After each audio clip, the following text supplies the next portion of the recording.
It's time for Brewster Whitecaps baseball on the Whitecaps Radio Network.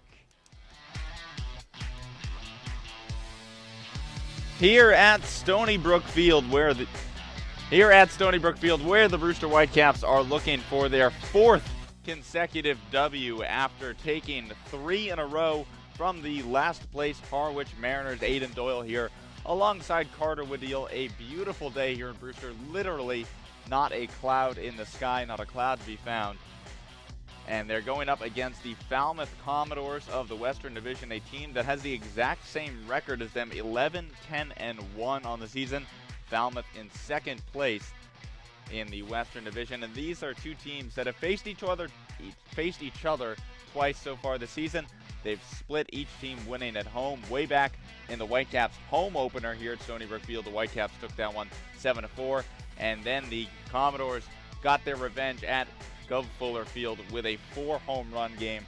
Carter, what do the Whitecaps have to do to get their fourth consecutive win? They've been getting on base at a really impressive clip, and luckily for them, one of the biggest bats in this Commodores lineup out of the lineup today.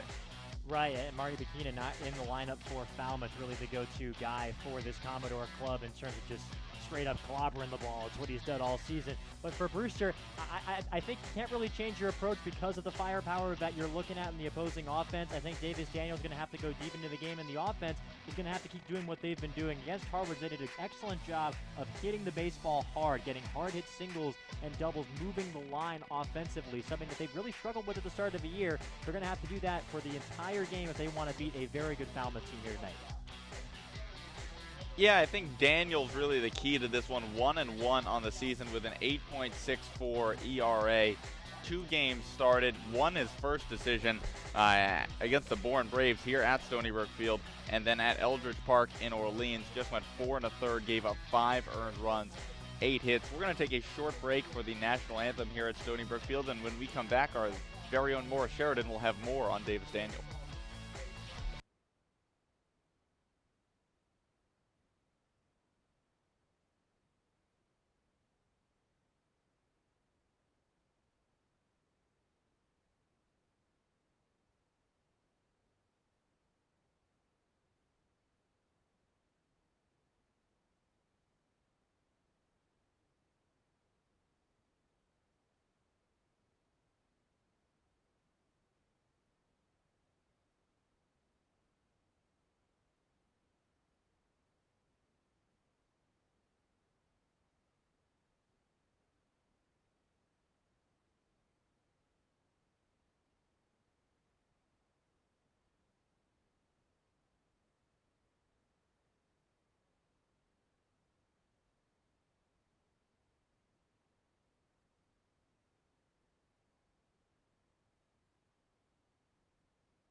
This is 9-10. Boy, this is real fun. Now, back to Brewster Whitecaps baseball. Here are Carter Wedeal and Aiden Doyle. Back here at Stony Brook Field where the national anthem has been sung and the Whitecaps have taken the field. We're ready for some baseball, but before we get to that, I promised you all that we'd hear from the third member of our crew, Morris Sheridan, with more on Davis Daniel, and I didn't want to break that promise, so tomorrow we go. Well, guys, the last time these two teams played, Falmouth had 4 home runs at Falmouth, and Coach Jamie Shevchik said some word of advice to Daniels to avoid that situation again. He wants him to pitch below the knees. He says he's got to be pitching very low. He doesn't want to leave a breaking ball or a fastball up high to have another home run situation like we saw last time. Back to you guys. Thanks, Maura. And this is a Falmouth team that ranks first in average, first in runs scored, first in home runs in the entire Cape Cod League. This is a very, very powerful offense. And Daniel, like we mentioned, Carter, is a guy who's struggled so far in his first 2 starts, the right-hander out of Auburn, with an 8.64 ERA. And quickly, we'll run through the lineup who he's got to face for the Falmouth Commodores. Leading off, it's the second baseman, Clayton Daniel, out of Jacksonville State. Batting second, Deacon Lipett, the shortstop, newly activated out of the University of Florida. Alec Bohm batting third, first baseman out of Wichita State. One of the shocker, Trevor Larnick batting fourth, right fielder for the Commodores today. George Yonka, the third baseman for Falmouth, bats fifth. Josh Bro, the catcher out of McLennan Community College, bats sixth. Logan Davidson getting the start at designated hitter for the Commodores, batting seventh. He's out of Clemson University. Josh Watson, switch hitting left fielder, bats eighth. He's out of TCU. And rounding out the Falmouth lineup is Hunter Steinmetz, the center fielder for the Commodores today. He is out of Missouri State, one of the Bears. Carter, this is a very powerful and very strong Falmouth offense, very strong lineup. And like we mentioned, Davis Daniel on the mound for the Whitecaps. Morris said he's got to pitch below the knees, but that's a lot easier said than done. Yeah, I think for Davis Daniel, the biggest thing is about getting length and eating up innings. And what Maura was talking about was keeping the ball down in the zone. It's a great way to do that. We want to get soft contact, get these guys to hit the ground balls, let the defense do the work in the infield for Brewster. This infield defense that has improved, I think, over the past couple of weeks for Brewster so far this year. And that's a good way to kind of have a more efficient outing because that's what Davis Daniel struggled with. I know when he had his first outing here at Stony Brook Field, Jamie Shevchik said, okay, he's coming off of a layoff. It might just be because he's tired. And the second time out, he didn't get through as long as he wanted to either. And Jamie Shevchik kind of acknowledged that he was having some trouble getting him as deep into games as he would have liked. So that's kind of the key, I think, for Davis Daniel. If he can get composed and play efficiently on the mound so far in this game. You mentioned the improved defense yesterday at White House Field in the Whitecaps victory over the Harwich Mariners. No errors for Brewster, and that is something that Coach Shevchik was certainly eager to point out in the post-game interview, saying, hey, no errors up on the board. That was one of the 2 things, other than Ryan Avadano's scoreless 6 innings on the mound for Brewster yesterday. That was one of the 2 things that Coach Shevchik explicitly pointed out.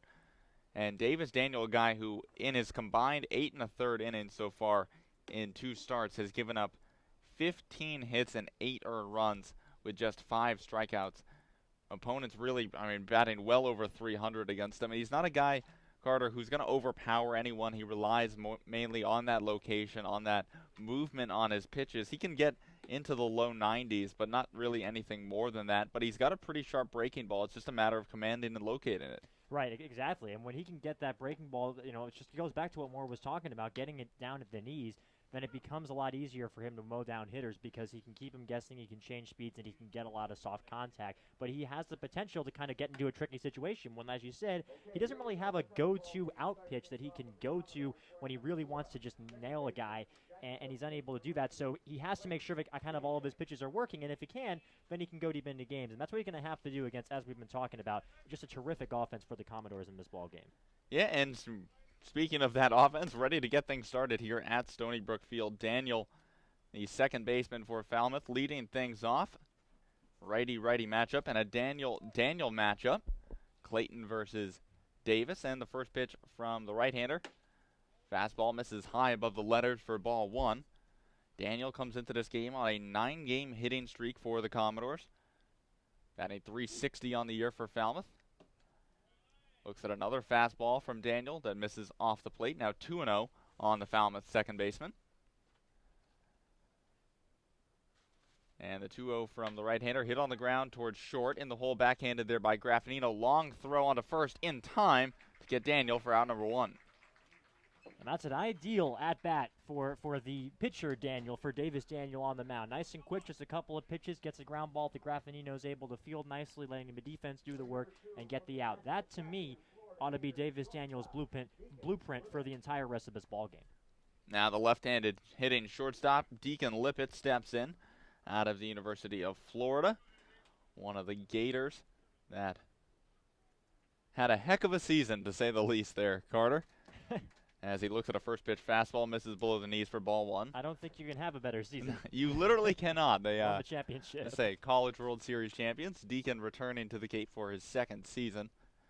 Heading the count 1-0, and the pitch from Daniel goes back to that fastball and hits the outside corner to even the count 1 ball and 1 strike. This is Lippett's first game with the Commodores this season. Newly activated for Falmouth.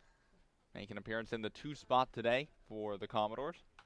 As he fouls off a 1-1 fastball back behind home plate and out of play. Now 1-2 on the Falmouth shortstop.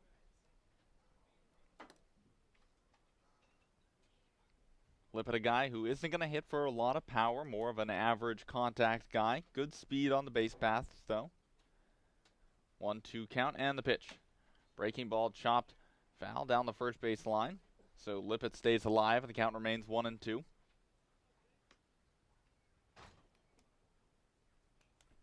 Quickly run through this Brewster defense in the outfield from left to right. Darius Hill, Hunter Bishop, and Chandler Taylor. Across the infield, Kyle Datras, A.J. Graffinino, Nick Dunn, and Julian Infante. Mickey Gasper doing the catching, and like we mentioned, Davis Daniel on the mound for Brewster. So a 1-2 count on Deacon Lippett. Daniel through the windup and the pitch. Fastball fouled off over the Whitecaps dugout and out of play, so Lippett doing a good job staying alive. Count remains 1-2. Here in the top of the first inning, 1 down, no score between the Commodores and Whitecaps. Looks like Lippett broke his bat on the swing, so now retreats back towards the Commodores dugout. Get himself a new piece of lumber. Now applying some pine tar to that piece of wood. It's always interesting to see guys when they get up here to the Cape, because obviously swinging metal bats all year for their colleges, not only adjusting to the wooden bats, but also making sure that they have obviously the right length, the right size. And if they break one, how many do they have to have for the entire season? Because they're not always provided to them, by the teams or anything.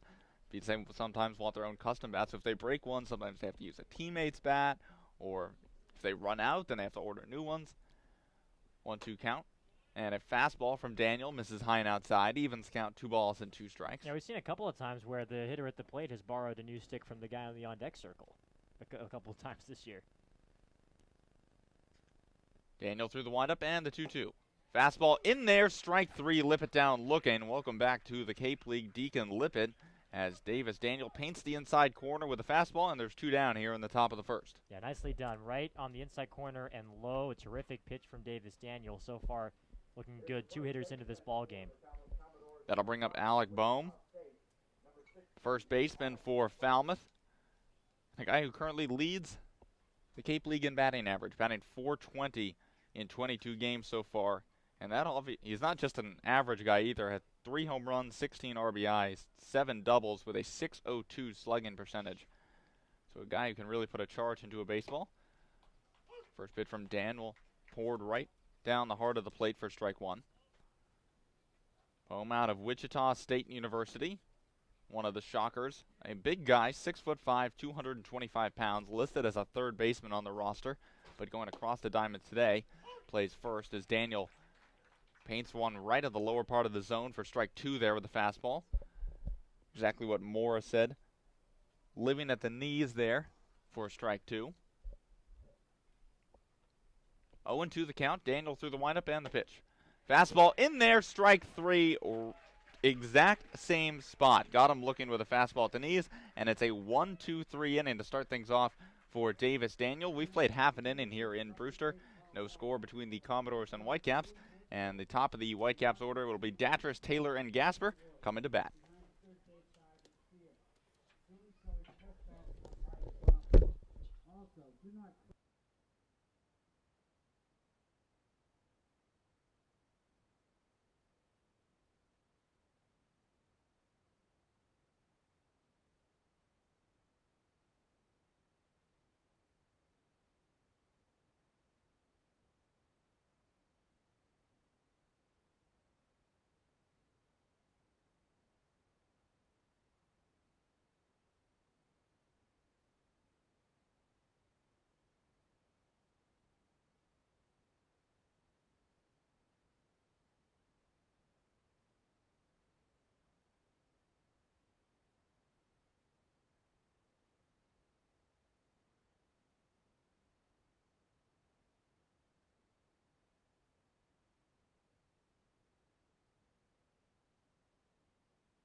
Here are Carter Wedeel and Aiden Doyle. Here at Stony Brook Field, as the Whitecaps coming to bat, Kyle Datras leading things off for Brewster in the bottom of the first inning. Davis Daniel worked a 1-2-3 top of the first inning, so no score. And the first pitch to Kyle Datras plunks him right in the elbow, so he'll head on down to first base. One pitch and already a runner on for the Whitecaps. Hey, you'll take that base runner. Datras, the first time he's been hit so far this season, went straight over to first. Looked like that got the elbow pad. That's where you wear it, right? Yeah. Hey, listen, I was one of those kids in Little League who thought, wow, why do you need an elbow pad? And then once I got into Babe Ruth, I took one right off the elbow and was like, okay, I understand now. I get it. You are a lot smarter than I am. So with Datras leading off of first base, Chandler Taylor steps in. Dalton Feeney on the mound for the Commodores. First pitch fastball in there for strike 1 to Taylor. Feeney on the year. Started 3 games, gone 13 and a third, 2.7 ERA. 0-1 the count. Feeney working from the stretch, and the 0-1 pitch. Breaking ball just misses off the plate, evens the count 1-1 to Taylor. It looked like that was that slider that he's developing a slider along with the fastball, curveball, and change that he's got. Yeah, that fastball typically sitting in the low 90s, so another guy who's not really going to overpower anyone. Breaking ball in there for strike 2 to Taylor. That one found the zone. Datras got a big lead off of first base, so the catcher, Bro, looked over towards it, thought about throwing, but just throws it back to Feeney. And sort of like Davis Daniel, he doesn't really have one put-away pitch that'll go to. 1-2 cut on and missed by Taylor. He goes down swinging. That one down and in. Yeah, that fastball looked pretty good. Yeah, that was an excellent pitch. Located it well again with a 1-2 count to a hitter with as much power as Taylor has. You don't want to throw him anything near the zone. So that one misses down and in. And he got Taylor to chase, and that'll bring up Mickey Gasper. Switch hitting catcher for the Whitecaps out of Bryant University. Batting from the left side against the right-handed throwing Feeney. He throws over to first base, but Datras dives back safely. Gasper tied for the team lead in home runs. Hit his 4th last night at White House Field. Tied Chandler Taylor for that lead. Leads the team and actually tied for the league lead in RBI with 21 as Gasper looks at a 0-1 breaking ball. First pitch breaking ball. for strike one. Gasper batting .328 on the year in 20 games, .465 on base, .578 slugging percentage. 0-1 the count. Runner goes. Breaking ball fouled off down the third base line. And the count moves to 0-2, so Datris will retreat back to first base as Gasper quickly behind, no balls and 2 strikes. I don't know about you, Aiden, but I think from what we've been watching so far this year from Kyle Datris, he's done a good job of picking his spots as to when he goes and when he stays put. That time, of course, the swing and the foul ball from Gasper spoiled that attempt. Yeah, he's attempted two stolen bases this year, and he's 2 for 2, so yet to be caught. 0-2 fastball there from Feeney, misses high for ball 1. 1-2 now on Gasper. Wind blowing out towards center, right center now here at Stony Brook Field. Seems like the wind is always blowing out here in Brewster. And the 1-2. That one misses downstairs. Evens the count, 2 balls and 2 strikes to Gasper. Gasper really a guy who's going to work the count. See pitches well. Walked 2 times last night at White House Field. Went 1 for 2. That home run obviously to right field. His 4th of the season. And the 2-2. This one lifted in the air out towards left field. Moving to his right is Watson, now back a few steps. And he camps underneath it and puts it away for out number 2. Just got a little bit underneath that one, did Gasper. We were talking before about how Brewster really wants to get on top of the baseball. Something that Michael Curry sure did yesterday. That'll bring up Michael Curry, right-handed hitting designated hitter today for the Whitecaps out of the University of Georgia. Another guy who had a home run last night in Harwich, a 2-run shot to left field, his first of the season for Brewster. He's certainly a guy who has a lot of power, has led the Georgia Bulldogs in home runs as a freshman and a sophomore. Now looks at a first pitch fastball from Feeney in there at the knees for strike 1. Curry's hit the ball hard all season. Just got that one up high enough last night to get out of the ballpark. And he hits this one on the ground right back up the middle. Ranging to his right is Daniel. He's not going to get there. It's into center field, and Datris hustling into third base as Michael Curry picks himself up a 2-out single, and now the Whitecaps have runners on the corners for Hunter Bishop. Nice speeds of hitting there by Curry. Just drove it right back up the middle. Thought for a second that Clayton Daniel, the Falmouth second baseman, might be able to get there in time. Dove for it, but unable to reach as Michael Curry picks up his 13th hit of the season. So now runners at the corners. 2 down here in the bottom of the first inning for Brewster. Hunter Bishop at the plate, and his first pitch fouled straight back into the netting for strike 1.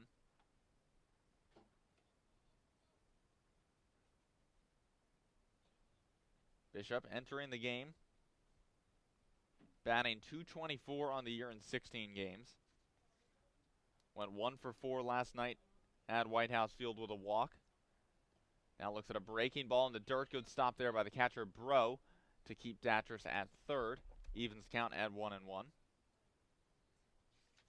Bishop picked up a triple last night in the 4th inning and then would eventually come around to score on a Marty Costas RBI single. So a 1-1 count. Feeney looking into Bro. Now comes set. Kicks and the 1-1. This one hit on the ground towards first, but foul, and the count moves to 1-2.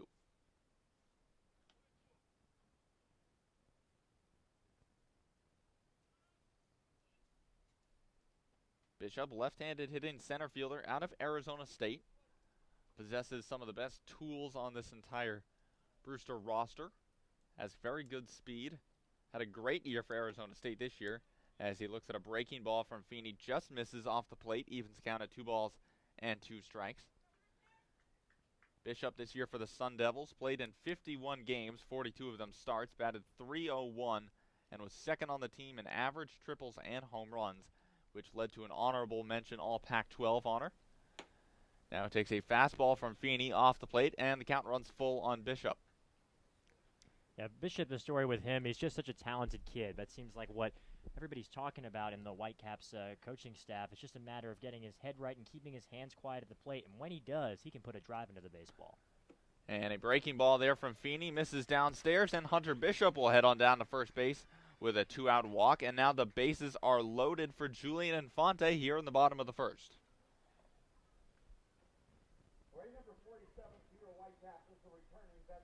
Infante, the first baseman from Vanderbilt University, a second-year Whitecap, went 1 for 5 last night at White House Field. Getting the start at first base, and really a guy who, although he hasn't been here that long, just playing in his 5th game of the season thus far for Brewster, has really solidified the defense over there at first base. Earlier on in the season, it seemed like a lingering issue for this Whitecap squad, not having a true first baseman, as Feeney deals a first pitch breaking ball over the outer corner for strike 1. Infante, 3 for his first 15 on the season, does have a run scored and 4 RBI. Right-handed hitter against a right-handed throwing Feeney. 2 outs here in the bottom of the first inning, bases loaded. Datcher's leading off third, Curry off second, Bishop off first, as now Infante will call time and step out of the box.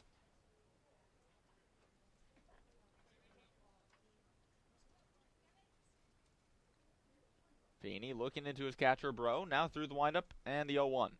This one roped towards third. Tough hop for the third baseman, Junke. He knocks it down, and that's all they'll get.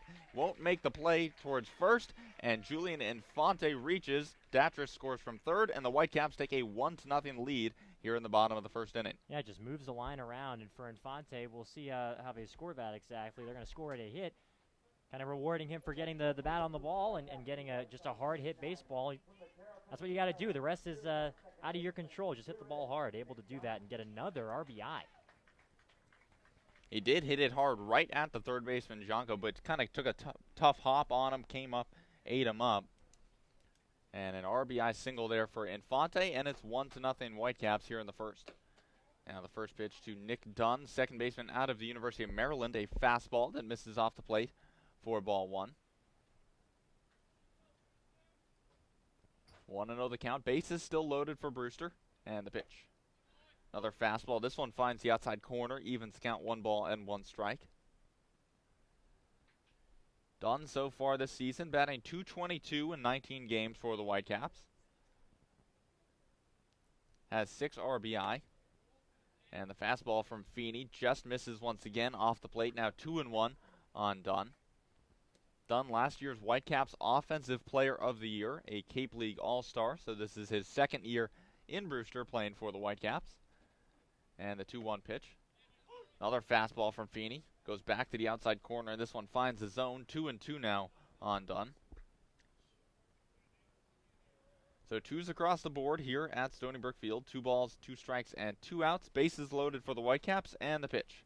This one hit on the ground weakly towards first. Oh, looks like it fouled off of his leg as home plate umpire Jay Dion signals a foul ball. So Dunn stays alive, and the count will remain 2-2. Now, what's kind of strange, it looked like almost a bunt single the way that baseball was traveling there off the bat of Nick Dunn. But wound up bending over, and you kind of knew what the real cause was.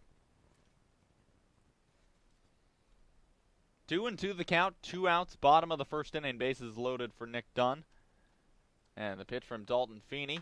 Fastball hit sharply right towards the Whitecaps on deck circle. Darius Hill dives out of the way. That one right into the screen that protects the Brewster Bat Boys. Certainly a scary situation there, but no one obviously hurt. 2-2 count. Feeney through the windup and the pitch. This one hit right back towards Feeney. Fields it on a hop and throws over to first base. Dunn hustling down the line, but is thrown out on the 1-3 for out number 3. But the Whitecaps get a run. It comes on a Julian Infante RBI single to third base. They get 1 run on 2 hits, no errors, and 3 left on base. We've played an inning here at Stony Brook Field. It's 1-0 Whitecaps. You're listening to Brewster Whitecaps baseball on the Brewster Whitecaps radio network.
back to Brewster Whitecaps base.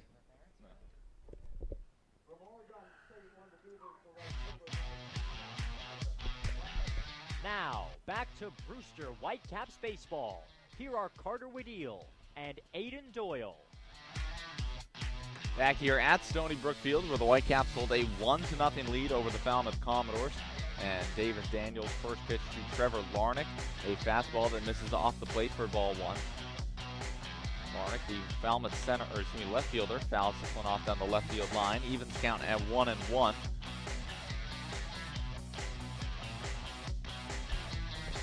Larnick, a left-handed hitting outfielder out of Oregon State University, one of the Beavers, the #1 overall seed in this year's NCAA Division I baseball tournament, as Daniel finds the lower part of the zone once again with a fastball there for strike two. He picked up 2 strikeouts looking in the first inning with that low fastball and went back to it there for strike two. Now 1-2 pitch. Fastball just misses off the plate. Good eye there by Larnick to take that fastball from the righty out of Auburn. Evens count at 2-2 here in the top of the second. And being patient with those fastballs, I think, is going to be important for this team. It allows Davis Daniel to throw those secondary pitches more. This one hit on the ground right back up the middle and into center field for a base hit. That one coming off the fastball from Daniel. And the Commodores have the leadoff man aboard here in the top of the second. That time just left that one right over the plate. A good job by Larnick to just send it right back where it came from. And now it's George Yoncha, the third baseman from Falmouth, digging in. Hails from Texas A&M University, one of the Aggies down there in College Station.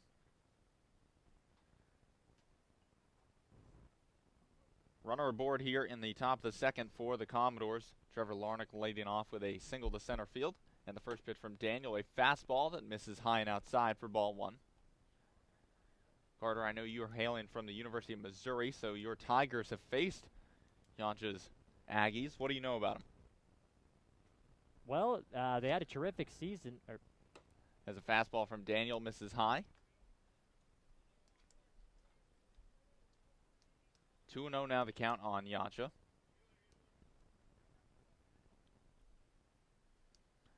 Daniel working from the stretch now. 2 balls, no strikes, and the pitch.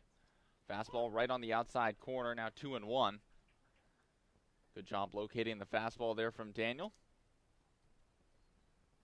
Yoncha so far this season for the Commodores, batting .406 in his first 8 games, 13 for his first 32, so getting off to a great start.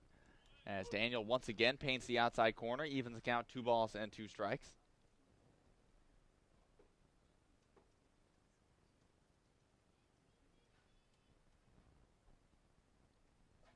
Two balls, 2 strikes, and Daniel from the stretch.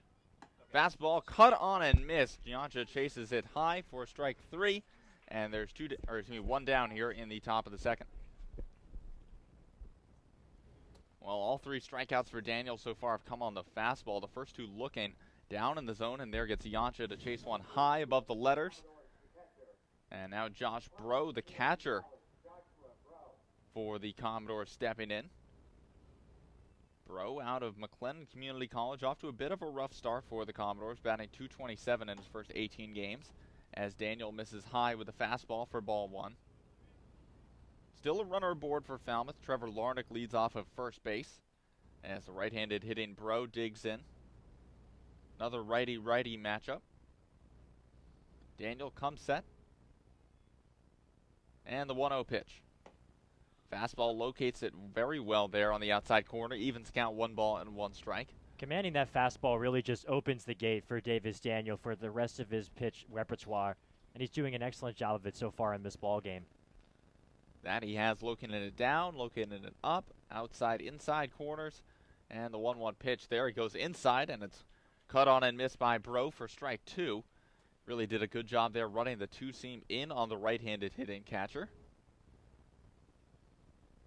So a 1-2 count here in the top of the second inning, 1 down here for the Commodores. 1-0, the Whitecaps lead Falmouth, getting their run on a Julian Infante RBI single. As Daniel just misses outside with a fastball. And the count evens at 2 balls and 2 strikes. Tried to get him looking there on the outside corner with that 2-seamer, but just missed off the plate, says home plate umpire Jay Dion. And the 2-2 pitch. Fastball cut on and missed. Bro swung right through it. And Davis Daniel picks up his 4th strikeout of the game. Once again, getting another Commodores hitter to chase a fastball high. That's back-to-back Ks on the high fastball. So 2 down now in the top of the second. Logan Davidson, the Falmouth designated hitter, steps in. Switch hitter out of Clemson University. We saw him in the college home run derby out in Omaha, where he competed against 2 Whitecaps. Chandler Taylor, who eventually finished in second in the event, and Julian Infante. 2 down here in the top of the second. First pitch from Daniel, a fastball that misses down and in for ball 1. Davidson batting .217 on the year for Falmouth, but a guy who had an unbelievable year for Clemson this year, batting .286 in 63 games, was an all-ACC freshman team. As Daniel misses high and outside, now falls behind 2 balls and no strikes. Davidson's dad played at Clemson, so a legacy there in South Carolina. Actually, his dad eventually played in the major leagues for the Twins and the Astros, winning a World Series in his time in Minnesota. As Davidson puts a charge into this one deep to right field, going back is Taylor, and he makes a catch. What a play there by Chandler Taylor. Got twisted and turned around a few times. Looked like a figure skater out there on one leg, but eventually came down with it. Wasn't the most beautiful thing in the world, but he made the out, and that's what counts. So they get a lead-off single in the top of the second, but he's held there. No runs on 1 hit, no errors, 1 left on for the Commodores. We played an inning and a half, still 1-0 Whitecaps over the Commodores.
Eight, 9, and 1 due up for the Brewster Whitecaps here in the bottom of the second inning. Darius Hill, A.J. Graffinino, and Kyle Datras against Dalton Feeney, as Feeney pours in a fastball there for strike 2 to Darius Hill. Sorry, we missed a pitch there coming back. Now a breaking ball from Feeney, misses down and away. 1-2 now the count on Hill.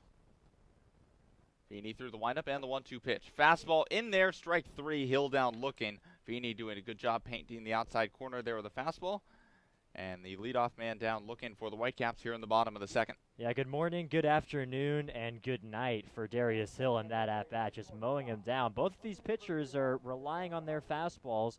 Davis Daniels had some great success, and here Dalton Feeney able to get the first runner of this second inning. Now A.J. Graffinino steps in, shortstop out of the University of Washington, and a first pitch breaking ball in there for strike 1. Graffinino, son of former major leaguer Tony Graffinino, who is in attendance here at Stony Brook Field today, watching his son play for the Whitecaps. As the 0-1 from Feeney, a fastball that misses well outside, evens count 1 ball and 1 strike. Graffinino off to a very good start so far for Brewster, leads the team with a .328 batting average. And the 1-1 from Feeney, fastball misses down and away, 2-1 now the count on the left-handed hitting shortstop.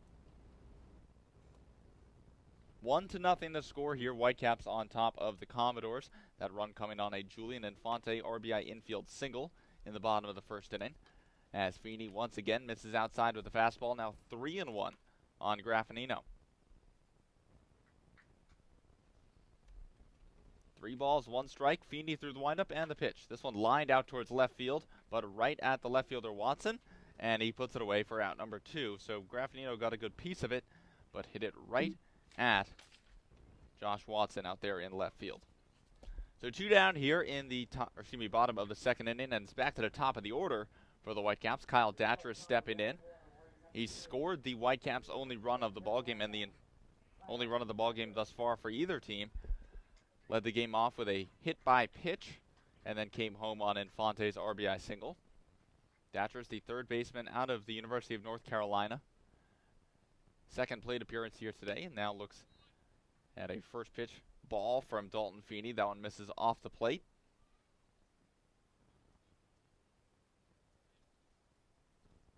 One 1-0 the count. Feeney through the windup. Datcher shows bunt, but takes it back as a breaking ball there from Feeney finds his own. Evens count, 1 ball and 1 strike.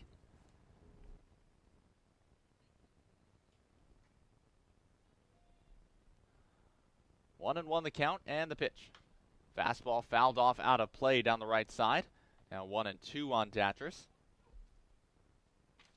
Datchers this year for the Whitecaps got off to a bit of a slow start, but has rebounded nicely. Now batting .291 on the season with a .403 on base percentage, doing a very good job getting on base.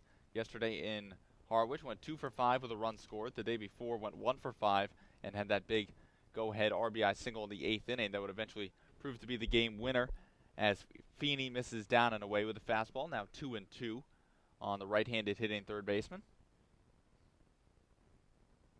Also really solidified the defense over there at third base for the Whitecaps, and he hits this one on the ground towards short. Nice hop there for Lippett. Throw on to first in time for out number 3. So after giving up a run in the first, it's a 1-2-3 inning for Dalton Feeney here in the bottom of the second. No runs, no hits, no errors, nobody left on base for Brewster. We've played 2 here at Stony Brook Field.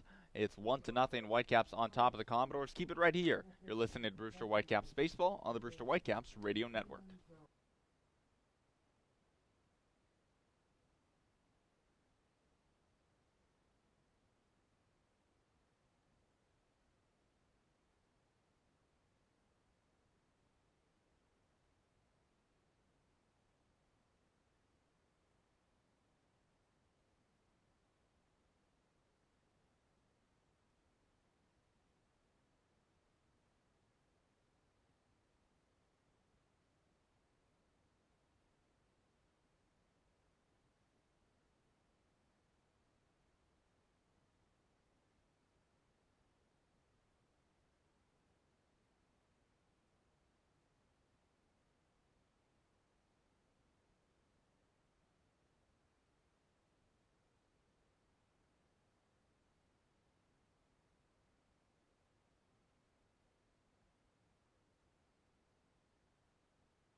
Now, back to Brewster Whitecaps Baseball. Here are Carter Wedeel and Aiden Doyle. Moving to the top of the third inning here at Stony Brook Field. It'll be 8-9-1 in the Falmouth Commodores lineup, due up against Davis Daniel. First pitch to Joshua Watson from Daniel, a fastball that misses downstairs below the knees for ball 1. Aiden Doyle alongside Carter Wedeel here at Stony Brook Field, where the Whitecaps hold a 1-0 lead over the Falmouth Commodores, as Daniel finds his own there with a fastball. Evens count, 1 ball and 1 strike. Watson this year for the Commodores, batting .364 in 11 games. As Daniel misses down and away. 2-1 now the count on Watson. Watson, a switch hitter, batting left against the right-handed throwing Daniel. Originally hails from Arlington, Texas, decided to stay in the Lone Star State. and play for the TCU Horned Frogs. As Daniel finds his own there right on the inner corner with a fastball. 2-2 now the count on Watson. Daniel doing an excellent job so far locating that fastball. Already has 4 strikeouts through 2 innings, giving up just 1 hit. That one a leadoff single to Trevor Larnach back in the 2nd inning. And the 2-2 pitch. Fastball in there, strike 3. Watson down looking, and once again, Carter, it's the fastball on the inner part of the plate. Daniel picks up his 5th K. Yeah, and by my count, all 5 of those strikeouts have come via the fastball, so it's been a terrific day for Daniel's heater. It just makes things so much easier for him on the mound. You're able to control the fastball, you get ahead in the count. Now your other pitches are ready to go. You can play that sort of script that you want to play. You're in control. Makes life a lot easier for Daniel. And now the number 9 hitter, Hunter Steinmetz, steps in. First pitch shows bunt, but bunts it foul and out of play. So it's an 0-1 count on the Falmouth number 9 hitter. Steinmetz out of Missouri State University. One of the smaller guys on the team, just 5'9", 175 pounds, batting .286 in 16 games so far for the Commodores. As the 0-1 from Daniel misses high and outside, evens count 1 ball and 1 strike. Steinmetz getting the start in center field today for the Commodores. As the 1-1 from Daniel, another fastball that misses high above the letters, now 2-1. 1-0 the score. Whitecaps on top of the Falmouth Commodores here in the top of the 3rd inning. As he hits this one on the ground towards first, fielded there by Infante, flips to a covering Daniel for out number 2. And Daniel has retired 5 straight Commodores. Yeah, he's looking really composed on the mound today. It's funny. This really is in contrast to what we saw from Davis Daniel his first couple of starts. He had trouble, especially early in the ball game, getting efficient outs and staying comfortable on the mound. And right now he's looking great. I think the big difference is what we've been talking about, command of that fastball. Yeah, that certainly has been what stood out to both of us, as his first pitch, a fastball there that misses off the plate to Clayton Daniel, the leadoff man in this Commodores lineup. So for 1 on his day, grounded out to short, the first at-bat of the ball game, as the 1-0 fastball from Daniel paints the outside corner and evens the count at 1-1. Daniel, originally from Montgomery, Alabama, decided to stay in state and play for the Auburn Tigers, as Clayton Daniel lifts this one in the air into shallow right field. And it's Chandler Taylor who gets underneath it and puts it away for out number 3. So a 1-2-3 inning for Davis Daniel in the 3rd. No runs, no hits, no errors, no one left on base for the Commodores. We've played 2.5 here in Brewster, 1-0. Whitecaps lead over the Commodores. Keep it right here. You're listening to Brewster Whitecaps Baseball on the Brewster Whitecaps Radio Network.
Back here in Brewster, it'll be 2, 3, and 4 due up for the Whitecaps in the bottom of the 3rd inning, 1-0.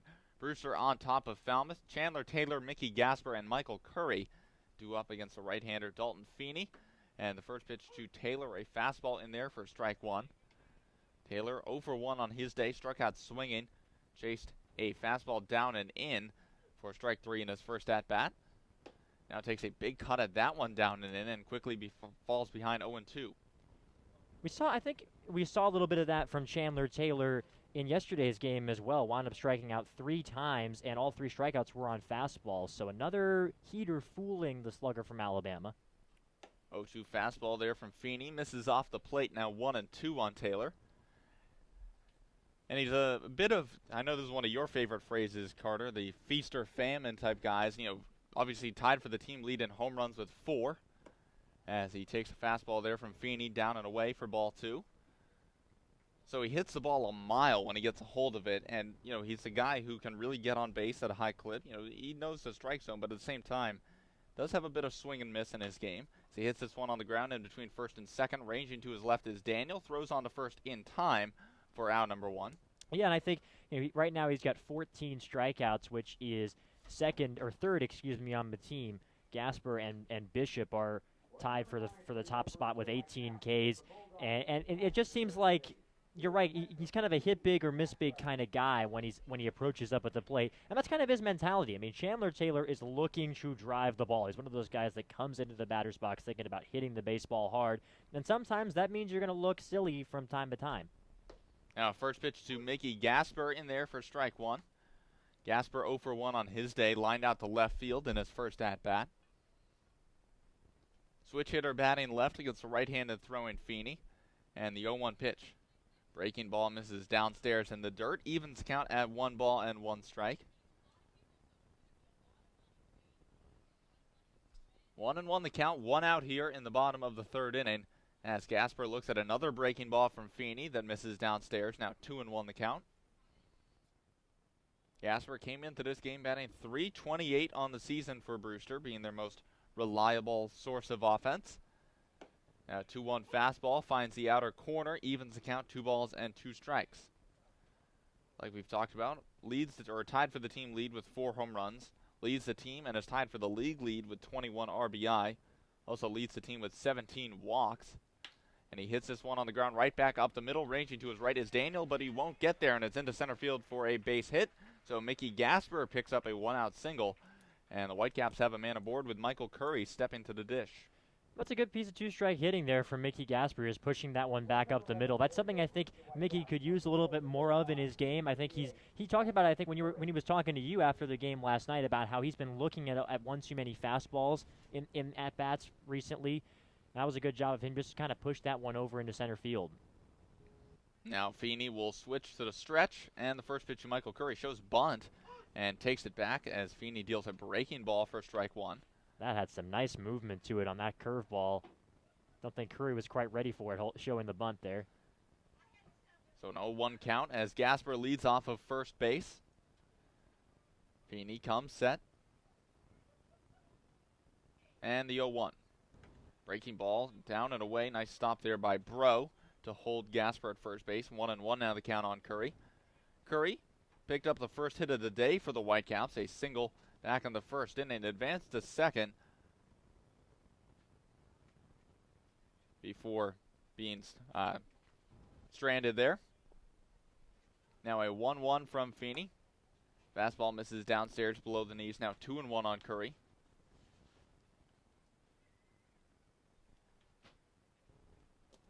So a 2-1 count here on the Brewster designated hitter. Runner aboard for the Whitecaps. Mickey Gasper leads off of first base as Curry tries to check his swing on a breaking ball downstairs. First base umpire Dave Vivero says he did not go. And so now it's 3-1 on Curry. And Curry flashing that trademark smile after that ruling came in. Certainly one of the more fun guys on this team. Really loves just having a good time. You know, he talked with me before the game about, you know, just trying to have fun, be loose, be that guy in the clubhouse. As he chases a fastball there from Feeney upstairs for strike 2. Now one above the letters, but got Curry to chase. And I'm sure Jamie Shevchik is fine with that. He's talked about how the guys in the dugout need to be a little bit more vocal. Talked about that earlier this year. I'm sure Curry's exuberance is part of that. Payoff pitch. Breaking ball misses downstairs, and Curry aboard with a walk. So now the Whitecaps have runners on first and second with 1 down, and Hunter Bishop stepping to the plate. And this is a big spot for Hunter Bishop. We've seen some extra base hit power from his bat in the past couple of games. Obviously with a triple last night at White House Field. Has 2 doubles and that triple on the year. 8 singles on the year as well. Still looking for his first home run, but he is a guy who certainly has enough power to put one out here, especially with the wind blowing out towards the right center field. 2 runners on for the Whitecaps, and the first pitch to Bishop. A fastball that misses high and outside for ball 1. Bishop walked in his first plate appearance.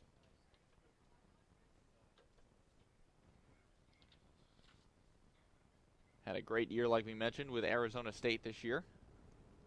Batted .301.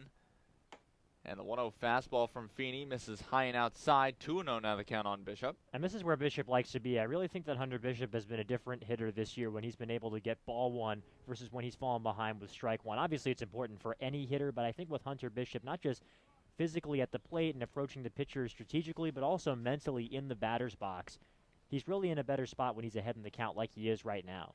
As Bishop calls time, wipes his eye. Looked like he had a little something in there. Now steps in, 2-0 the count. 1 down here in the bottom of the 3rd inning. Runners on first and second. And the pitch from Feeney lifted high in the air down the first base line in the foul territory. The catcher, Bro, giving chase, but that one will drop out of play. And now it's a 2-1 count on Hunter Bishop. And just getting back to Curry there for a second, I know we were talking about his personality. I think as long as it doesn't obviously get in the way of your performance on the field, as long as you're serious about the game, how you perform, and getting wins, it's something that should be encouraged. Of course. You want that chemistry, you want that joy and personality there in the dugout. 2-1 count. Bishop chases the breaking ball downstairs, evens the count, 2 balls and 2 strikes. Especially at this level and for a team like this team does not have a lot of time to get to know each other. I mean, we're halfway done with the season, and I know for us and for the players out there too, it feels like it's been the blink of an eye since opening day. And so guys like Curry, it's very important to have them to establish a chemistry, which is really important to winning ball games. 2-2 count, and the pitch lined out towards left field. Coming in is Watson, and he catches it on the fly. Throw over to second base is not in time. Looked like Gasper was a bit too far off the bag there, but able to get there in time. So Bishop drove that one to left field, but he hit it so hard it hung up just enough for the left fielder Watson for out number 2. Yeah, he was too far off the bag. That was very close over at second base, but Gasper able to slide in safely. And now Julian Infante, the man with the only RBI in the game so far, steps into the box. Right-handed hitting first baseman out of Vanderbilt. Had an RBI single back in the first inning. It was just a hard hit grounder to the third baseman, Yanja. Kind of ate him up over there at the hot corner. Hit him in the chest. It was ruled a single, and it allowed Kyle Datras to score from third base. 2 down here, and a breaking ball from Feeney finds the outside corner for strike 1. Runners on first and second for the Whitecaps. Gasper leading off second, Curry off of first. Julian Infante behind in the count 0-1. Nick Dunn waiting on deck, looking for a chance to get an at-bat here in the bottom of the 3rd. As Feeney comes set. Kicks and the 0-1. Breaking ball cut on and missed there by Infante. Chased that one down in the dirt. Now 0-2 on the first baseman out of Vanderbilt. Boy, that curveball from Feeney is looking sharp as a razor right now. It's breaking late. We've seen a couple of the Whitecaps hitters. But remember, this is a team with great plate discipline. Brewster's got more walks than anybody in the Cape League by a country mile, but we've seen a few of these hitters get fooled by that breaking pitch. It seems from here like it's moving real late. Falmouth 1 strike away from getting out of the inning. And the fastball from Feeney fouled off there by Infante over the first base side and out of play. Infante doing a good job staying alive.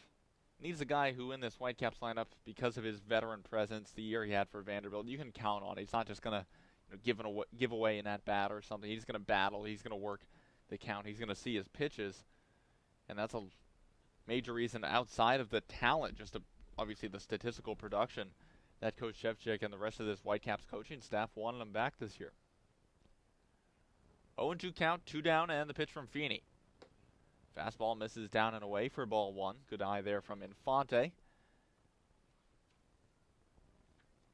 Infante, like I mentioned, 1 for 1 on his day. RBI single back in the first inning, raised that average back up to 250. Feeney looking into his catcher, Bro. Now comes set. 1-2 count, 2 outs. Feeney kicks and the pitch. Breaking ball driven out towards center field. Going back is the center fielder Steinmetz. He's at the wall, and he makes the catch, runs into the fence. What a play by Hunter Steinmetz, able to hang on for the third out of the inning, while Julian Infante hit it to the deepest part of the ballpark.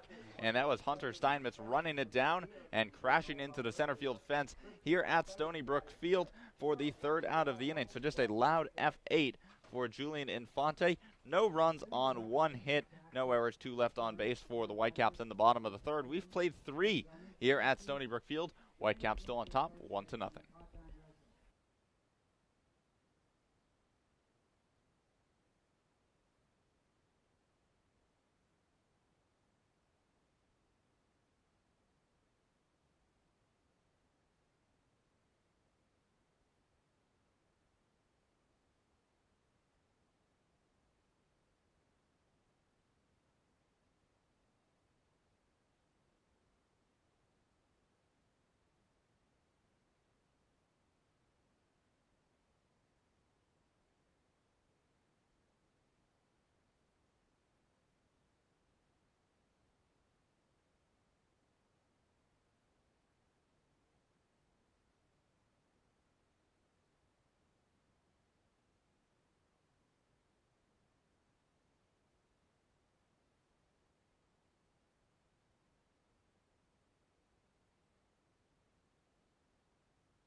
Now, back to Brewster Whitecaps baseball. Here are Carter Wedeel and Aiden Doyle. Welcome back to Stony Brook Field in Brewster. Carter Wedeel and Aiden Doyle indeed here with you. We're entering the top of the 4th inning, and it is the 2, 3, and 4 hitters coming up for the Falmouth Commodores, and the first pitch misses down and into the Falmouth shortstop Deacon Lippett. Out of the hand of Davis Daniels, had a terrific start to this ball game. The 1-0 pitch in there for a called strike. A bit of a late call from Jay Dion behind the plate, but he does give it to make the count 1-1 on Lippett, who struck out his first time up. That was in inning number 1. Here comes the 1-1 pitch. It's hit hard right on a hop to the second baseman, and catching it on the fly was done at second base. Just put his glove down to the dirt and was able to bring the baseball up. So Nick Dunn gets the put out, and that's the first out of the 4th inning. Yeah, that one just hung up enough for Nick Dunn to catch it on the fly. Looked like he was almost in between decisions there, whether or not to try and catch it on the fly or just let it hop one time and field it, but decided, to take a step in, catch it on the fly, and lip it down for the first out of the inning.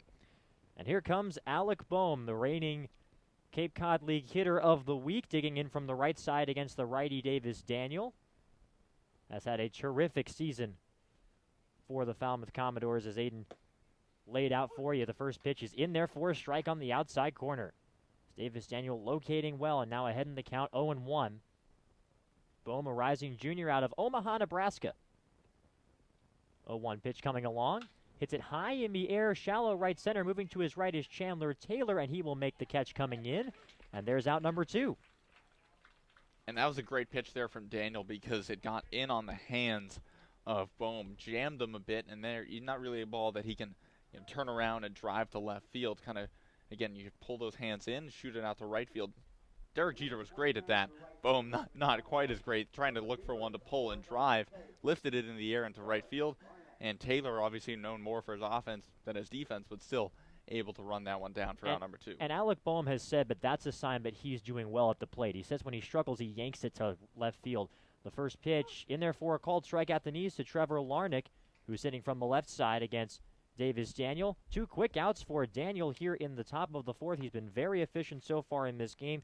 Just the 1 hit allowed. Here comes the 0-1. Swing and a miss on an off-speed pitch. Just waved at it, did Larnick.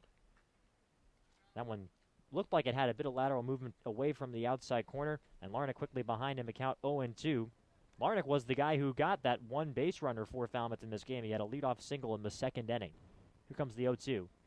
It's up high, and that got a piece of home plate ump Jay Dion. It looked like it knocked his mask clean off of his face, but he's all right. He'll fire the pitch back in and take a second to reaffix the mask. That's why you wear the thing. The count is 1-2. That is for sure.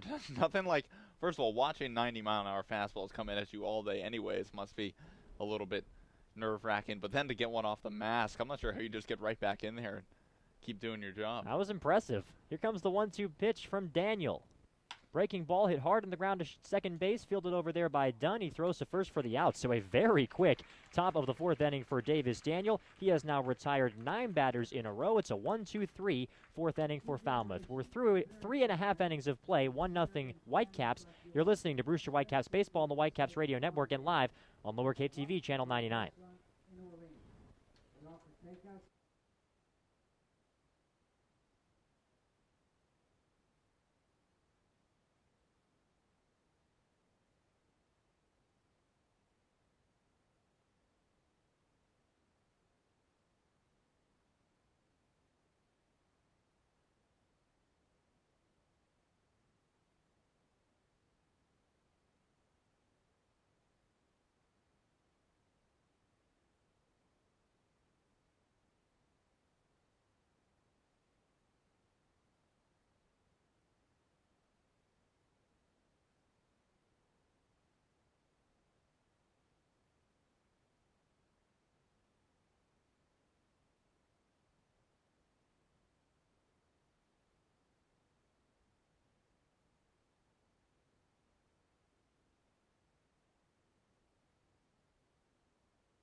Now, back to Brewster Whitecaps Baseball. Here are Carter Wedeel and Aiden Doyle. We welcome you back to Stony Brook Field. The score, Brewster 1 and the Falmouth Commodores 0. You're listening to Brewster Whitecaps Baseball. As we get ready to start the bottom of inning number 4, it is Nick Dunn, Darius Hill, and A.J. Graffinino, the bottom third of Brewster's lineup. And the first pitch is lifted out into left field. That's going to get down for a base hit. Nick Dunn is into first base with a single. Nice job by the left fielder Watson to run over and cut that baseball off. And the Whitecaps are able to get a runner on.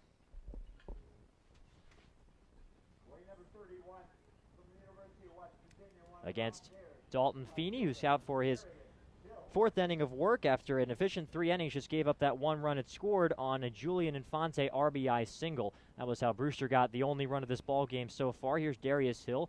The pitch to the lefty is hit high in the air to center field. Hunter Steinmetz moving back. Looks like it's going to be playable for him, and he makes the catch, taking a couple of steps to his left, shading his eyes from the sun. So a single and then a fly ball. Quickly 2 hitters into this bottom of the 4th inning. 1 gone here for Brewster. Well, he'll put a charge into that one deep out to right center field, but just enough to stay in the ballpark. But I want to go back to Dunn's single. He's a guy who we saw a couple days ago against the Harwich Mariners have an RBI single to left field, basically doing the exact same thing. He's a left-handed batter, but he goes the other way a lot, gets that outside fastball and drives it out towards left field. He's not a guy who's going to get up there and pull everything. So here's Graffinino in the 9th spot tonight for Jamie Shevchik, and he takes a pitch outside. That looked like a breaking ball, but didn't quite bite out of the hand of Dalton Feeney. And the count 1-0. Graffinino flew out to left field his first time. Runner on first base, 1 out. Here comes the pitch. Misses low. And the count 2 balls and no strike. So far, Jay Dion behind the plate has, for the most part, been pretty generous, I would say, with a low strike in this ball game. But that time, not giving it. 2-0 the count. Here comes the pitch. That one misses low, nearly in the dirt. So quickly ahead in the count, 3-0 is A.J. Graffinino. As time is called, not sure where it's coming from, but our umpiring crew signals for it. Looks like a stray baseball from the bullpen or the dugout wound up over on the first base side over by the Falmouth dugout. Anyway, we're ready to go again, and the count is 3-0. The pitch misses down and in, ball 4. So a 4-pitch walk for Graffinino. He'll take that. So Nick Dunn is aboard at second, Graffinino at first. with 1 out here in the 4th. And that's already the Whitecaps' 3rd walk of the game, continuing to show patience. We talked before the game about just how patient this Whitecaps team, first in the league in walks and by a pretty large margin too. They have over 100 walks as a team. The next closest one, I believe, is the Orleans Firebirds with 70-something. I'm looking up the totals right now. It is Orleans that's second. We're back to the top of the Brewster order now on Kyle Datris. The pitch to the right-handed hitter is in there for a called strike on the outside corner. Brewster is ahead 1-0. We're in the bottom of the 4th inning. Does look like there is some action in the Falmouth bullpen as right-hander is warming up out there. 0-1 is the count on the righty Datris. Holding the set is Dalton Feeney, and here comes the pitch. It bounces in front of the catcher, Bro, so that makes the count 1 ball and 1 strike. It looks like that's Cole Sands, the righty out of Florida State, a Tallahassee native who is warming up for Falmouth in the pen. Dalton Feeney so far has maybe not looked as good as Davis Daniel, his counterpart, has in this ball game, but has looked solid on the mound. 1-1 is the count on the right-handed hitter. Here it comes. It misses outside, makes the count 2-1. Feeney, the pride of Century High School in Bismarck, North Dakota, originally committed to be a Mizzou Tiger, the University of Missouri, and then wound up decommitting after Coach Tim Jamison was, well, he resigned or fired, whichever way you want to phrase it. 2-1 pitch is left upstairs to make the count 3-1 on Datris. One of the things that Dalton Feeney really liked about Mizzou, he has a partially torn UCL and used it to rehab, didn't opt for Tommy John surgery. And one thing that Tim Jamison, the then coach at Mizzou, said is, this is something I know well. I'm going to make sure we keep you healthy, going to make sure, we keep your arm in good shape. And when Tim Jamison left, he decided to go to NC State instead. 3-1 pitch in there for a called strike inside corner to make the count full now on Kyle Datris. First and second, 1 man out. Brewster ahead 1-0 in the bottom of inning number 4. Feeney staring in. Gets the sign he likes from Josh Bro behind the plate, and we're ready for a 3-2, but now he's going to step off and check the runner at second in Nick Dunn, and so we'll do this again. Feeney was drafted in the very last round in 2016 by the Tigers in the 40th round. Was projected to be top 150, but was demanding a lot money-wise. 3-2 pitch misses inside. So ball 4, back-to-back walks for Dalton Feeney. As you mentioned, Aiden, that's now walk number 4 that he has surrendered in this game. This is a very patient Brewster lineup, and it can sometimes be frustrating for pitchers. Yeah, and that's the 108th walk of the season for the Brewster Whitecaps so far. No team has more than 80 other than Brewster. So they're up by 28 walks on the season. It's really just unbelievable when you think about the last 3 games against the Mariners. The first game back on July 4th, they had 10 walks. Then somehow on July 5th, they only had 1. And then last night against the Mariners at White House Field, they had 12. So 23 walks over the course of 3 games against those Harwich Mariners. And they're continuing the trend here. And it looks like it's going to be a new pitcher for Falmouth because, frankly, he's having trouble commanding the zone. And they're going to call on Sands to replace Feeney. So we'll take a quick break here in Brewster. We'll be back on the other side of this warm-ups for Sands. Thank you so much for tuning in. The score is 1-0 Whitecaps in the bottom of the 4th inning. We'll be back after this. You're listening to Whitecaps Baseball on the Whitecaps Radio Network and live on Lower Cape TV, Channel 99.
Cape Cod Healthcare is the leading provider of healthcare services for residents and visitors of Cape Cod, with 2 acute care hospitals and more than 450 physicians.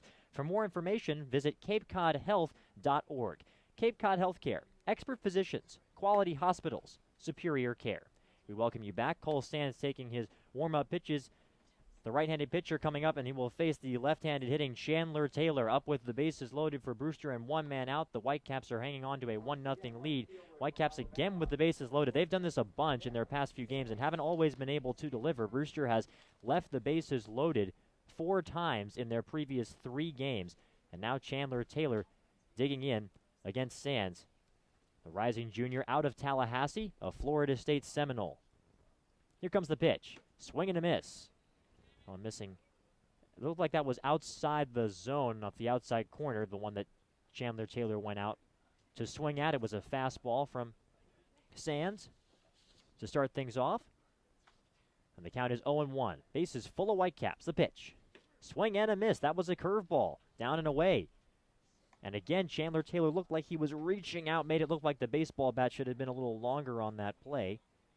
And quickly behind him, a count 0-2. Is Taylor. Holding the set is Sands. Here comes the 0-2 pitch. Just misses outside to make the count 1 ball and 2 strikes. Sands had a 5.40 ERA for the Florida State Seminoles this past spring, almost entirely as a starter. Struck out 72 batters in 83 innings. The pitch, swing and a miss. Got him on a breaking ball, and Chandler Taylor was thinking fastball, just waved at it. Mutters a couple of words to Mickey Gasper as he gets up to bat. And Chandler Taylor has a couple of strikeouts to his name in an 0-for-3 day. And there are 2 gone. You know, my first thought when Sands was coming into this game is like, okay, you know, good luck with this one. You come in with the bases loaded. You got Chandler Taylor coming up. He's a left-handed hitter. You're a right-handed pitcher, so it's a good matchup. Wind blowing out to right center field today, and Sands got him there. Just a good off-speed pitch to get Taylor swinging. So here's Gasper, the switch hitter, hitting from the left side. He takes a pitch outside. This is Sands' second appearance of the year here on the Cape. First one went for 3 innings, gave up 2 earned runs on 4 hits, 1 walk, and 2 strikeouts. So that's his season line. Wound up getting the win in that game. In relief, 1-0 pitch, breaking ball misses low. Gasper so far on his day flew out to left field in the first and then singled in the third, was left stranded on second base. The Whitecaps ahead 1-0. The only run in this game was scored on a Julian Infante RBI single in the first inning. 2-0 pitch misses down and into Gasper. So the count 3-0. Do you give Gasper the green light here, Aiden? Not in a game like this. For me, I mean, obviously I'm not a manager. I think you have a guy who's obviously struggling to throw strikes right now. A ball brings in a run. I think if the bases weren't loaded, then you definitely think about it. But 3-0 pitch, dropped in for strike 1. Makes the count 3-1 on Mickey Gasper. Brewster looking to deliver here. Gasper broke out of a slump last night in Harwich, had a home run and also an RBI hit by pitch with the bases loaded. 3-1 pitches hit high in the air into right field. Moving to his right is the right fielder Larnick, and he makes the catch. Still on the run, moving toward right center field. So Gasper hits it on the screws, but Brewster will once again leave the bases loaded. No runs in this inning for the Whitecaps here in the 4th on 1 hit, and they leave 3. We're through 4 innings of play. It's 1-0 Brewster. You're listening to Brewster Whitecaps Baseball on the Whitecaps Radio Network and on Lower Cape TV, Channel 99.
Now, back to Brewster Whitecaps baseball.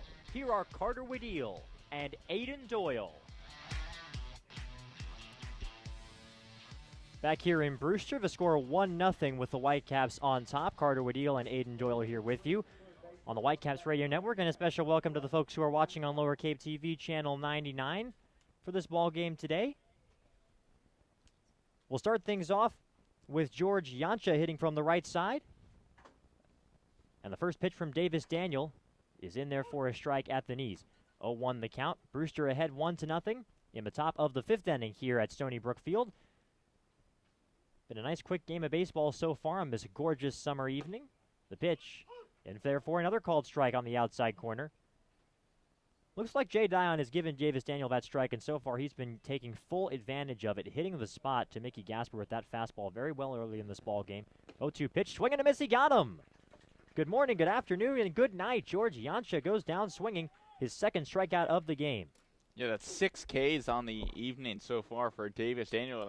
If I'm not mistaken, I'm pretty sure all 6 are with the fastball. A few of them looking, 3 of them swinging, so half of them swinging, half looking. And he's locating it all over the zone, inside, outside, up, down, wherever he wants it. It seems as though Davis Daniel can pinpoint it.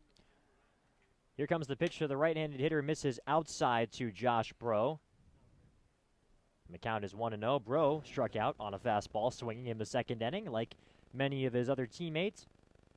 Righty to righty, the 1-0 pitch on the way. Swing and a miss. That was an off-speed pitch. It looked like low. Makes the count 1 ball and 1 strike. Bro was one of the heroes of the game last night for Falmouth. Falmouth played to a 9-9 tie last night against the Wareham Gatemen, and Bro had a game-tying 3-run homer.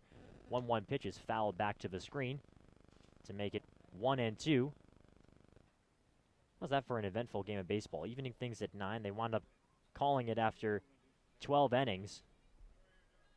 Well, that's what I was going to say, is that at the 12-inning limit, it wasn't at a ballpark without lights either. It was just at a, we don't play longer than 12 innings. So even if we were in Chatham, let's say, where they have lights, he gets to 12 innings. That's it. 1-2 pitch misses up high on a breaking ball that didn't really bite, so the count is 2-2. Not something if you go to Japan, if you go to Korea, if you go to Taiwan, that's how every game is played. In Korea, actually, they removed that rule for a year, took away ties. Here comes a 2-2 pitch. It's hit on the ground softly right side. Nick Dunn will scoop it up and throw to first for out number 2, retiring Josh Bro. They took that rule away in Korea, and managers got so angry that they put it back the next year, which tells you everything you need to know about how different the people view it here. I mean, if you put ties in baseball now here in the States, in Major League Baseball, people would go berserk. I'd say it would be World War III breaking out amongst. I mean, we think it's big enough, a big enough deal between American League and NL designated hitter versus not designated hitter. Can you imagine ties versus no ties? But there are people calling for it as Logan Davidson digs in from the left side, and the pitch just misses outside. Well, I remember when the Yankees and Cubs had their marathon game earlier this year, back in April. Actually, that was early May. 1-0 pitch coming along, and that one's dropped in there for strike number 1 on the inside part of the plate. 1-1 the count. That game went 18, 19 innings. The next day, every ESPN, MLB.com article was, should they have ties in baseball? 1-1 pitch misses up high to make the count 2-1. I think it's something worth talking about. I mean, especially if you consider that in almost every other league in the world, ties are not in existence. 2-1 pitch is fouled back to the screen. Logan Davidson hit a hard line drive to right field that was corralled by Chandler Taylor his first time up. Now with the count even 2-2. Davidson, a switch hitter hitting from the left side. Rising sophomore, and he takes the 2-2 pitch inside to bring the count full.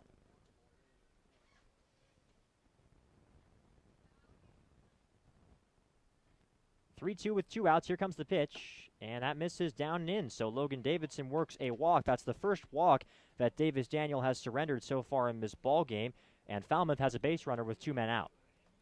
And Daniel had gone 11 straight batters without allowing any of them to reach, so he set down 11 straight before that walk to Davidson. But again, that's still just 2 base runners today for Falmouth. And now, again, 2 outs, top of the 5th inning. If this were a leadoff walk, you'd think, okay, that's not what you want to see. But The first pitch is in there for a called strike to Josh Watson, who's hitting from the left side. Watson struck out looking on a fastball, was window shopping his first time up. Runner on first base and 2 outs. Brewster is ahead 1-0. We're in the top of the 5th inning here at Stony Brook Field. The 0-1 pitch checked his swing on a pitch that was up. They appealed, but he did not go. So says Rick Emerson, positioned at second base at the moment. And the count is 1-1.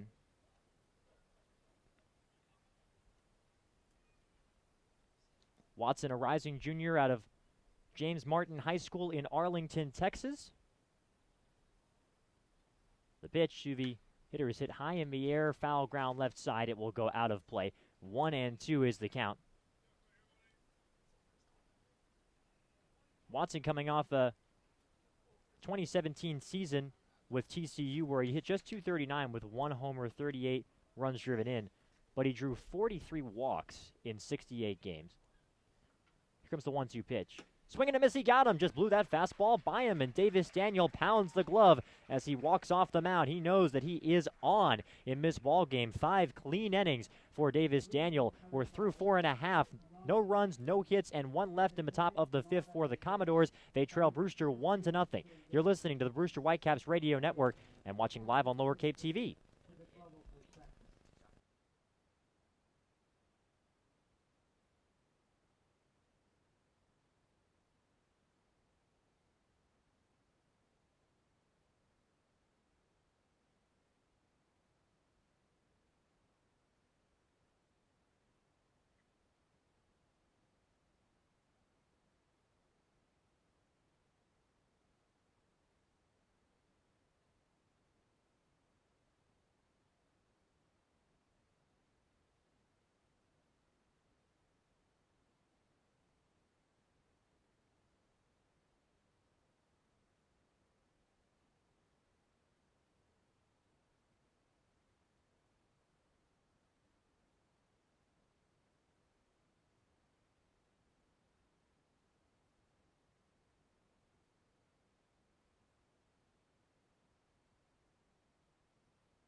We welcome you back to Brewster, Massachusetts. Whitecaps ahead 1-0. It's been, I would call it a pitcher's duel, but we have seen 2 pitchers for Falmouth as Sands returns to the rubber. Cole Sands, the rising junior from Florida State. He will face Michael Curry, Hunter Bishop, and Julian Infante in the bottom of the 5th with Brewster ahead 1-0. The pitch is up and away to Michael Curry. Looked like he was almost yawning after taking that pitch up and away. Wanted something better to hit. Curry, of course, had a no doubt about it home run in yesterday's game. 1-0 pitch. Misses outside. Makes the count 2-0 on Michael Curry. That home run against the Harwich Mariners in the first inning. Turned into another long game for Brewster yesterday, but they wound up winning it by a score of 8-3. 2-0 pitch. Dropped in there for strike number 1 to make the count 2-1 on Curry. Mickey Gasper also homered in last night's game. Whitecaps jumping out to an 8-0 lead. 2-1 pitch is up and in. Curry had to turn away, but it does not graze him, and the count is 3-1 on the Whitecaps DH. And you could see him there smiling down to third base coach Ryan Smythe, kind of hugging his bat. 3-1 pitch is grounded foul left side and bring the count full. Working quickly here is Cole Sands. And that's one thing that really stands out, and I know we've touched on it, is that Curry's obviously a really productive hitter, really productive player, but he's still having fun out on the field too. He's not one of these guys who has fun in the dugout and then is all seriousness out on the field. Like, he gets the job done. 3-2 pitch, breaking ball misses high and tight, so Michael Curry works a leadoff walk, second straight frame where Brewster has brought the leadoff runner to the base paths. In fact, they've done it in 3 out of 5 innings in this ball game. Yeah, it's Curry's second walk of the game. He's a guy who we know the raw skills he has, the ability to drive the ball, hit the ball hard. We saw it yesterday. Yesterday was really the first time we've seen him elevate one enough to get it out, but he's driven the ball all over the field so far this year, and he's worked counts too. Curry now with 13 walks on the year. Hunter Bishop digs in and bunts one foul behind the plate. Makes the count 0-1. Curry now second on the team in bases on balls behind Mickey Gasper, who has 17 coming into the game. Has yet to draw a walk in this ball game, though Brewster has done it 5 times. Hunter Bishop facing an 0-1 count, hitting from the left side against the righty Cole Sands. Here comes the pitch. It misses outside. Not a lot of bites of that breaking ball there from the right-hander. Makes the count 1-1. Bishop so far drew a walk in the first inning, speaking of those, and flew out to left in the third. That's his day. Here comes the 1-1 pitch. In there for a called strike on the outside corner. Nicely located. 1-2 is the count. Looks like we've seen a bit of a wide zone from Dion behind the plate tonight. Certainly Daniel has been taking advantage, painting the corners, and that time Sands able to do that as well. Here comes the 1-2 pitch. Swing and a miss. Just out in front of that one was Hunter Bishop, and he's down on strikes. Bounces the bat against his knees, frustrated as he walks back to the dugout. Hunter Bishop striking out again. That makes the count. That finishes his at-bat, and now that's Julian Infante coming up. That was just a really good off-speed pitch there from Sands. And I think one of the things with Bishop is that he's got so much length. He's got such a long body that his swing has so much length in it. He's not one of these short, compact guys. I mean, he has so much raw talent that he can get to pitches all across the zone, but it's just a matter of he has so much plate to cover. I mean, not quite Aaron Judge size, but he's a big guy with a big, long, looping swing. Here's Infante, and he swings and fouls one back. I hear what you're saying, Aiden, and it reminds me of what the coaches are talking about for Hunter Bishop, where they say that they want to kind of quiet his hands down. And for a long, lanky guy like Hunter Bishop, having noisy hands, what that are a little bit quick to react on something like an off-speed pitch that you're not expecting there that he saw for strike 3, it kind of exacerbates that, wouldn't you say? Yeah, that can cause some issues. And I think, again, it's not something that's 0-1 pitch is swung on and missed by Infante. He's behind him, a count 0-2. It's not, like a death sentence for someone's baseball career. That's something that can easily be worked through. It's just a matter of working with coaches, obviously taking some dedication on Hunter's part. But he's got so much raw ability that you got to believe, he's gotten to this point with that. It's just a quick adjustment, and, the sky's the limit from there. Brewster leads 1-0 in the bottom of the 5th. I think the coaches agree with you when you say that, Aiden. 0-2 pitch is up high to Julian Infante. Infante has the only run driven in of this ball game. It was way back in the first inning. Hit a single to score Kyle Datras, who got off on a leadoff hit by pitch to start that frame. And that has been all the scoring that this ball game has seen so far. It's 1-0 Brewster, bottom 5. Infante waiting on a 1-2 pitch. Here it comes. Swing and a miss. He got him. Back-to-back Ks on the mound for Cole Sands, and Infante will walk back to the dugout. And now it's up to Nick Dunn. And they really couldn't be more different Ks there from Sands. First one was a breaking ball. They missed down in a way that Bishop chased. This one, a fastball that he just blew right past Infante. So Sands showing not only the ability to go off speed and get a hitter to chase, but also to dial that fastball up and blow it past a really good hitter in Julian Infante. I think this has been a good game if you're a fan of pitch selection, right? We haven't seen anybody with a blow-away pitch in this ball game as Nick Dunn digs in from the left side. The pitch to the second baseman is in there for a strike at the knees. Looked like Josh Breaux liked that one, stepped out of his crouch even before the call was made by Jay Dion behind the plate. 0-1 is the count. Curry is aboard at first base with 2 men out. Brewster ahead 1-0 bottom 5. The 0-1 pitch misses way outside to bring the count to 1-1 strike on Dunn, who has a ground ball to the right side to finish the first inning and a single to his name today. Dunn was left on third base at the end of that 4th inning. Brewster left the bases loaded in that frame.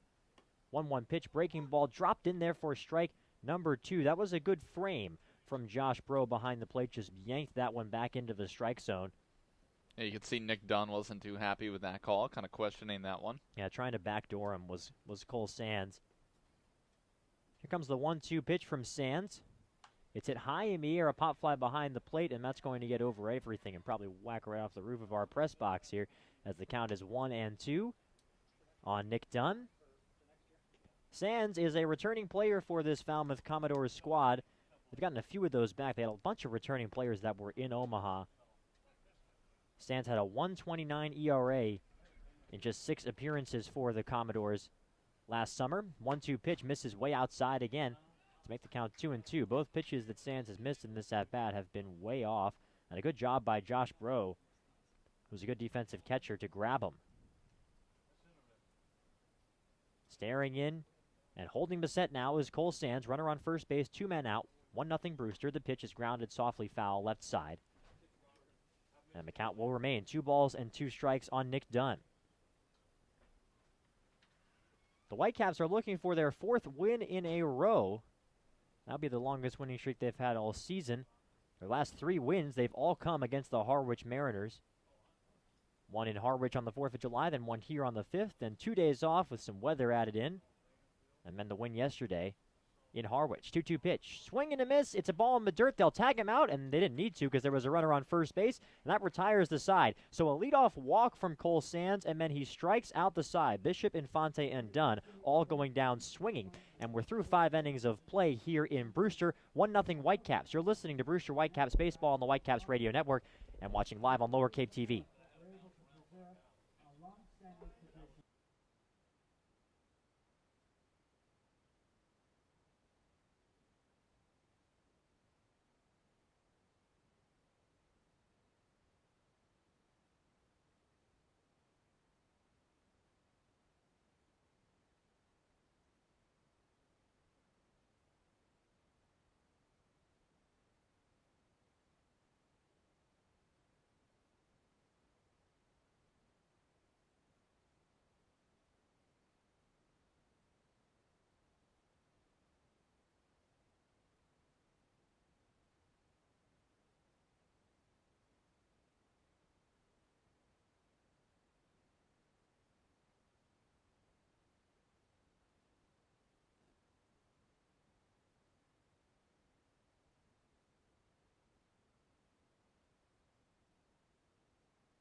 Back here in Brewster, Massachusetts, Carter Woodhill, Aidan Doyle here with you. Let's send it to the 3rd member of our crew, Morris Sheridan, with an update. Well, Maura? guys, I just had a quick conversation with Tony Graffinino. He's the father of AJ, and as we know, he played for multiple MLB teams. He was a second baseman, an infielder, had a great career in the MLB. But I was talking to him about when he knew AJ was a D1 caliber player, and The he first said... pitch to Watson is in there for a strike.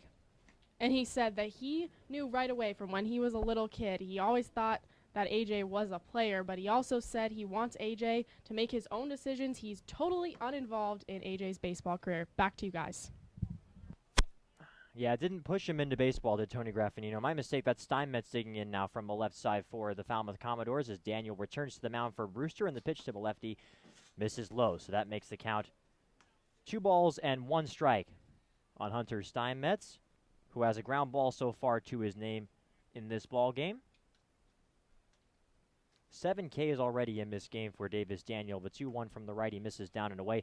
The score, Brewster is ahead 1-0. We're in the top of the 6th, and we were talking about off the air about how this is a team, Falmouth, that has been known for its offensive prowess. Really the toughest lineup to face for anybody on the Cape this year is the 3-1 pitch. Check swing. Did he go? They check first base or third base, and may say no, he did not. Says third base on Brick Emerson, so it's ball 4, and Steinmetz works a leadoff walk.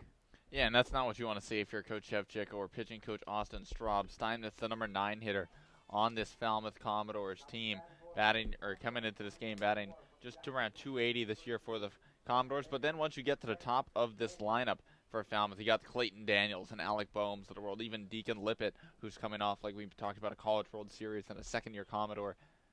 The pitch is fouled back to the screen by Clayton Daniels. Steinmetz was taking off for second base, and he will have to retreat. And the count is 0-1 on the Falmouth second baseman, who's still trying to extend that 9-game hitting streak that he had going coming into this game. Steinmetz aboard on first base has excellent speed, 10 out of 11 stealing bags so far on the Cape this season. Far and away the most in this Falmouth club. The pitch misses up to Daniel to make the count 1 ball and 1 strike. Holding the set now is Davis Daniel. We're back to our Daniel matchup as the 1-1 pitch misses up high.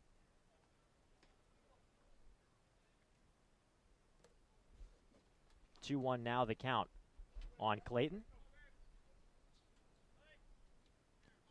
Clayton Daniel from Jacksonville State University, a native of Guntersville, Alabama. Waiting on a 2-1 pitch. Runners going again. The pitch is hit high in the air, foul ground right side. And it will be out of play. The count is 2-2.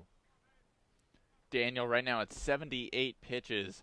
And obviously with a leadoff walk thrown, it is another walk there. Now there is some action in the Whitecaps bullpen. Looks like it's Paulie Milto, the right-hander out of Indiana, warming up for Brewster.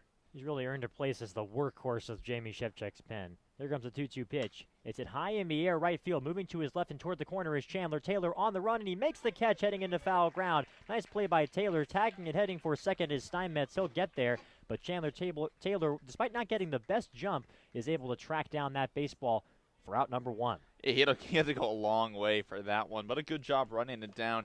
And that's some heads-up base running there by Steinmetz, even though the ball was hit to right field, and he's on first base, recognizing that Taylor's momentum is taking him away from second base towards the Commodores bullpen. For him to try and stop and make that throw would be nearly impossible. So good job advancing to second base, and now one, the double plays out of order, and the Commodores have a runner in scoring position with one down. Steinmetz, the Cape's leading base stealer, with, as I mentioned, 10 out of 11. It's 1-0 Brewster. The pitch to the lefty swinging Lippett misses outside.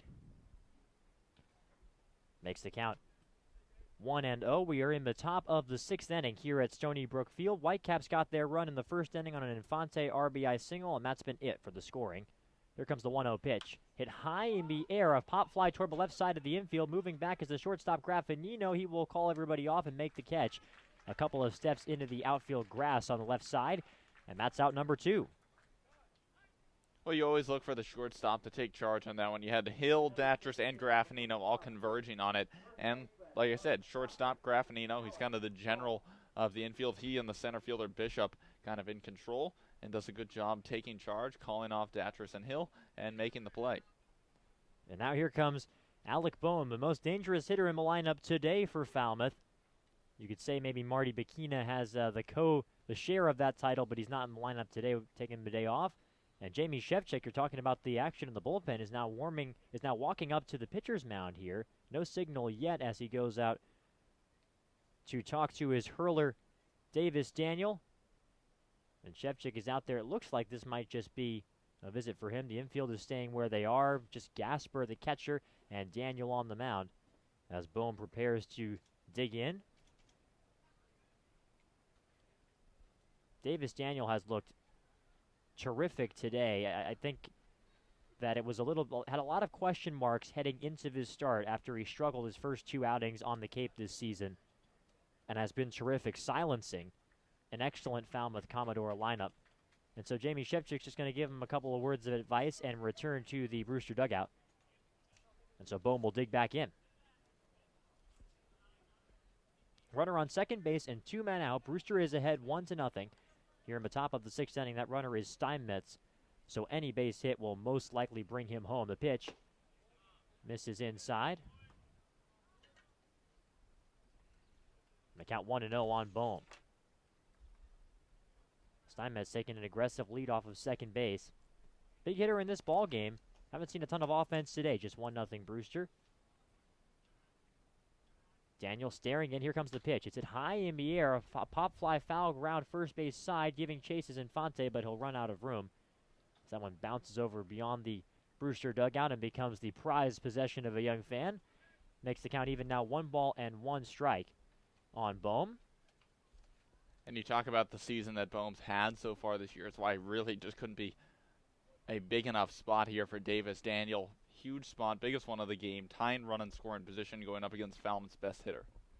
Here comes the 1-1 pitch. Runner's going for third. The pitch is inside, but throw down to third base is not in might have been in time, but it gets past the third baseman Datris. Just squirted away a bit. He's able to recover, and sliding in safely with his 11th stolen base of the Cape League season is Hunter Steinmetz.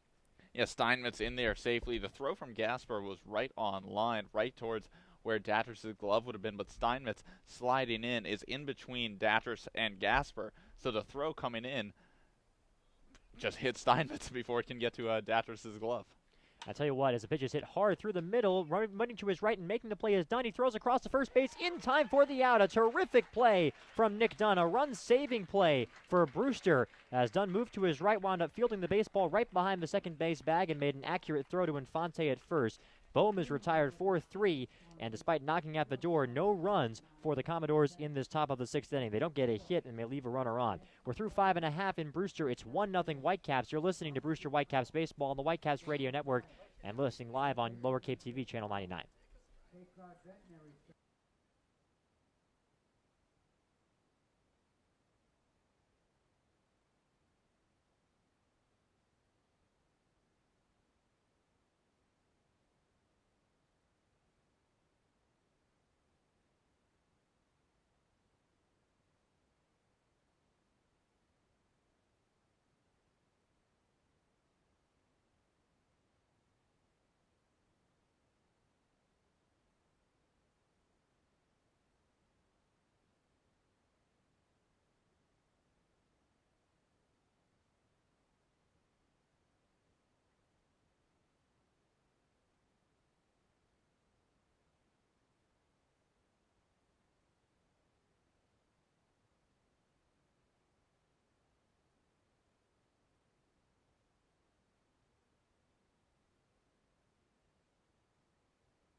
Now, back to Brewster Whitecaps Baseball. Here are Carter Waddell and Aiden Doyle. We welcome you back to Brewster. We're getting ready to start the bottom of the sixth inning. The score 1-0 Whitecaps. Sands still on the mound for Falmouth. He deals a pitch that's hit high in the air off the bat of Darius Hill. A pop fly toward the left side of the infield. The shortstop, Lippitt, is underneath it, and he can't make the play. And now tagging between second and third is Darius Hill, and he's diving for second base, and they apply the tag and tag him out. What a strange play that was. Lippitt was right underneath it and couldn't make the play. Maybe lost it in the sun, and Darius Hill was charging around first base and then was in a rundown for a moment and wound up being tagged out by the second baseman Daniel for out number 1. And it was the first base umpire Dave Viveros who made the call, but the way he was positioned in between the pitcher's mound and first base, Daniel was almost in his way, in his line of sight. So I don't think he could really get a great look as to whether or not Daniel tagged Hill. And now they're going to call a conference because immediately after Hill slid into second base, he looked towards third base coach Ryan Smythe saying, no, I was safe. He never tagged me. Yeah, you're saying the umps called the conference. I think Jamie Shevchik is calling this conference because he raced out of the Brewster dugout all the way over to say what he needed to say to Dave Viveros, and now the umpiring crew, Rick Emerson, Jay Dion, the other two umps that are conferring here, a very unusual play to begin this bottom of the sixth inning. Brewster ahead 1-0 here at Stony Brook Field. And it was Ryan Smythe who actually started pointing to the third base umpire Emerson, saying that he'd get his angle on it. And it looked like there was a bit of a hesitation as to whose call it was in the first place. I mean, it took a while for Viveros to make that signal that he was out, almost like, oh, I think that's my call. Because obviously, I don't think anybody expected to play at second there. Pop fly to the left side of the infield. Very strange play. Again, we were similar to Viveros in our angle at it, but it did look like a play where Hill almost slid around the tag from Daniel, sliding out toward the part of the bag, out towards second or and they're center saying field. He's safe. So they're going to say that that's exactly what happened, Aiden. I mean, I would say that they just think that he missed the tag. As Jeff Trundy, the manager for Falmouth, will now saunter onto the field and try and get an explanation from Viveros, as they'll chat over by the first base line. So that's going to be, it's got to be a two-base error. We'll see how that is officially scored here. But Darius Hill is aboard in scoring position to start things off here in the bottom of the sixth inning. So for Brewster, they've really been gifted a base runner. Now Graffinino, Datras, and Taylor will try and drive him in to double this Whitecap advantage. I think they scored that a hit. Did they score that a hit, Aiden? Yes, they did. They gave Darius Hill a double on it. Well, that's the easiest double he'll get all year. But I'm sure he'll take it either way because now Whitecaps with a runner in scoring position, nobody out, bottom of the sixth inning. And again, Jeff Trundy still talking with Rick Emerson over there. Rick Emerson, the third base umpire, come all the way over to the first base side of the field just to have a chat with Trundy. But again, that's a huge play in a game like this. It's 1-0. I mean, yeah, it is, and that's what a strange way. And now Graffinino, who drew a walk his last time and flew out his first time, so just the fly ball and the walk for him on the year. This is a big at-bat for him to try and keep the momentum going and then get Brewster on. If Graffinino is able to get on base, it's the top of the Whitecap order and 2 runners on. In a game where, listen, I think, again, I'm not a gambling man, but I would say the odds are very high that the 1-0 is not the final score of this game. A terrific offense in Falmouth, and Brewster's got some pop in their bats as well.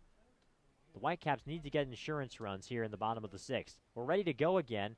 Sands checks the runner at second and deals. Graffinino shows bunt and bunts it toward the left side. Scooped up by the pitcher Sands. He throws to first base for the out. So the sacrifice does work for Falmouth, or for Brewster. Runner on third base, 1 out. Good job there by Graffinino. I mean, that's his job. Just get it down. Worst case scenario, you move the run over.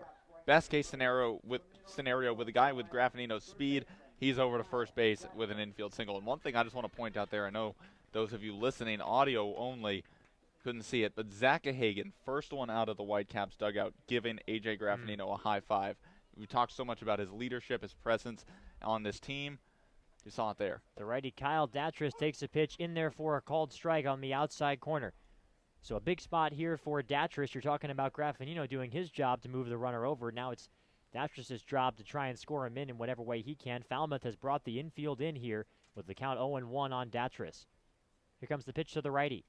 It's a ground ball foul left side, a little soft chopper. And the count is no balls and 2 strikes on Datris. He'll step out for a minute. Action right now in the bullpen for Falmouth, as it looks like Thomas Ponticelli is warming up for the Commodores. 0-2 pitch, misses up high to Datris. That was a fastball that just slipped out of the hand a bit, it looked like, for Cole Sands. Seen a lot of fastballs and a lot of curveballs for him so far in this game. 1-2 is the count. Sands came on in the 4th inning with 1 man out and worked out of a bases-loaded jam without giving up a run. 1-2 pitch, misses up and in to bring the count even now. 2-2 on Datris. Datris was hit by a pitch in the 1st inning and scored Brewster's only run. He came around on a RBI single from Julian Infante in that 1st frame. Also has a ground ball and a walk to his name today. Hill on third base. 1 man out. 2-2 is the count to Datris. The pitch. Swing and a miss on a breaking ball. That was a breaking ball that was up in the zone, but Datris was thinking fastball and he was out in front of it. So strikeout number 5, for Sands since he entered the game, and out number 2 in this inning. Yeah, that one you mentioned up in the zone. You got to believe it was right on the border of the upper part of the strike zone. Could have even been a ball, which would run the count full. Close enough, though, that Datris has to swing at that, at least get a piece of it. But again, you mentioned looking fastball there. Curveball up, way out in front of it. So here's Chandler Taylor, left-handed hitter against the righty pitcher, and the first pitch is a breaking ball dropped in for a strike if he needs to make the count 0-1. And now is where that decision to have A.J. Graffinino drop down a bunt kind of comes back to haunt the Whitecaps here. The infield is back now for Falmouth with 2 outs. 0-1 is the count. Here comes the pitch to Taylor. It misses outside because now Mickey Gasper, who's been Brewster's most complete hitter all season, is on deck with 2 men out. And when you choose to bunt, when you choose to give them an out for Graffinino, you're almost kind of taking the bat out of his hand in this situation because either Taylor gets on and the run most likely comes in, or he gets out and Gasper doesn't bat this inning. The pitch is hit high in the air, left side foul ground. It will tail away out of play. So behind him, a count 1-2 is Chandler Taylor, who is 0 for 3 today with a couple of strikeouts. Just has been taking some time to find his groove. Did have 1 hit in the 9th inning of yesterday's game, walked a couple of times, also struck out 3 times. So 5 strikeouts in his last 2 games for the slugger from Alabama. 1-2 pitch. Just misses down and in. Very close. The Falmouth dugout wanted a strike 3 call from Jay Dion behind the plate, but they don't get it.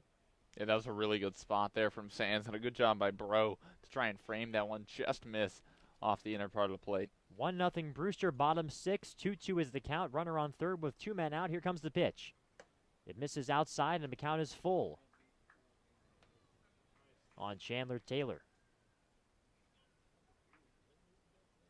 3 balls, 2 strikes, and 2 outs. A big spot in this game for Brewster. So far, Davis Daniel has worked a gem in 6 innings, silencing this Falmouth lineup. Here comes the 3-2 pitch. Swing and a miss. He got him out in front of another breaking ball. So the curveball is the go-to pitch for Cole Sands in this outing so far in the missed 6th frame. That is strikeout number 6 for him on the ball game, and he gets out of a little bit of trouble. We are through 6 innings of play. No runs, a hit, and 1 left for Brewster in the bottom of the 6th. It's 1-0 Whitecaps. You're listening to Brewster Whitecaps Baseball on the Whitecaps Radio Network and on Lower Cape TV, Channel 99.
The Sacred Cod Tavern at Chatham Bars Inn Resort and Spa, a quintessential New England dining experience for lunch or dinner, a proud member of leading hotels of the world. It's a pitching change for the Whitecaps here in the top of the 7th inning. Paulie Milto, the right-hander out of Indiana, takes over on the mound for the Whitecaps, and he'll face 4, 5, and 6 in this Commodores lineup. First pitch to Trevor Larnach, misses down and in for ball 1. Aiden Doyle alongside Carter Woodell here at Stony Brook Field. Whitecaps on top of the Commodores 1-0, and the Commodores with just 1 hit in the ball game so far. As Milto deals a strike fastball right there on the inner part of the plate, and that 1 hit came off of the bat of the man at the plate right now, Trevor Larnach, a single in his first at bat back in the 2nd inning. But Davis Daniel was brilliant for the Whitecaps today on the mound, as the 1-1 from Milto just misses high and outside. 2-1 now, the count on Larnach. You have a line on Davis Daniel. 6 innings, just that 1 hit, no runs, 2 walks, and 6 strikeouts for Brewster. Just a terrific performance for the Auburn Tiger. 2-1 driven out to right field. Moving back is Chandler Taylor, and it's right at him, and he puts it away for out number 1. So Larnach hit it hard, but right at Chandler Taylor. Only had to move a couple of steps back, and there's 1 down here in the top of the 7th. Yeah, it's been a fun day out there in right field for Chandler Taylor for the Brewster Whitecaps so far in this game. At that time, barely had to move at all. Just hit it straight at him. A good piece of hitting from Trevor Larnach. That'll break up the number 5 hitter, George Yoncha, third baseman out of Texas A&M. He's 0 for 2 on his day with 2 strikeouts. Facing Milto, obviously, for the first time. And the first pitch from the right-hander, off-speed pitch. Yoncha way out in front of that one, swings and misses for strike 1. Milto working through the windup. Kicks and the 0-1 pitch. This one off speed, misses down and away. Evens the count, 1 ball and 1 strike. Wind still blowing out to center field here at Stony Brook Field. Sun still engulfing most of right field and center field. Set left field in the shadows now. Broken bat, hit on the ground towards short. Tough hop there for Graffinino, but fields it cleanly. Throw on to first in time for out number 2. So a tough play there for Graffinino. Yeah, that was tough. Had to stay poised with the shattered bat flying in his direction and the tricky hop in the infield. Kind of cocked his head after he came up with the baseball, but was able to make the throw. This infield defense for Brewster seems to have found its groove, and I'm sure that having these regular position players in this infield has helped. This way that it's lined up right now, Datros at third, Graffinino at short, Dunn at second, and Infante at first. Now the first pitch to Josh Bro in there for strike 1 on the outside corner. Bro checking with home plate umpire Jay Dion whether it was swinging or looking. Bro tried to check his swing. And now Milto working quickly. 0-1 misses outside. Evens the count, 1 ball and 1 strike. Bro today 0 for 2, struck out swinging in his first at-bat and then grounded out to second back in the 5th inning. Both of those obviously against Davis Daniel. Now time is called as the Falmouth bat boy a little bit late to go get that ball to hit the backstop off of the glove of Gasper. Now we're ready though, and the 1-1 from Milto. Lifted out into shallow right field, going back is Dunn, charging is Taylor, and that one will fall in there. So a looping single for Josh Bro. It's just the second Commodores hit of the game, and Falmouth has a man aboard with 2 down here in the top of the 7th. Yeah, just a little bloop single, that one off the bat of Josh Bro. But hey, you know what they say, a bloop and a blast will get you back into a ball game. Logan Davidson digging in here. We saw him go yard the last time these 2 teams played back in Falmouth. We also saw him in the college home run derby along with Chandler Taylor and Julian Infante. So a guy who has some power, that's for sure. So someone Paulie Milto and this Whitecaps team has to be careful with up at the plate. Davidson today 0 for 1, has reached on a walk. That came in the 5th inning. And the first pitch from Milto, hit on the ground, foul. Nice play by the Falmouth first base coach to snag that one. 0-1 the count now on Davidson. 2 down in the top of the 7th. 1-0 the score. Brewster on top of Falmouth. A pitcher's duel. Davis Daniel got the start for the Whitecaps. Was brilliant, like Carter mentioned. 6 innings, 1 hit allowed. No runs, 7 Ks. As Milto misses below the knees. Ball 1 to Davidson. Davidson, switch hitter, getting the start at designated hitter today for the Commodores out of Clemson University. As Milto comes set, and the 1-1. This one hit on the ground sharply to first, and nice sliding play by Infante, but it is foul. So now the count moves to 1-2. Infante would have had it and stepped on first for the 3rd out of the inning, but it went foul just before the first base bag, says first base umpire Dave Viveros, and we'll do it again.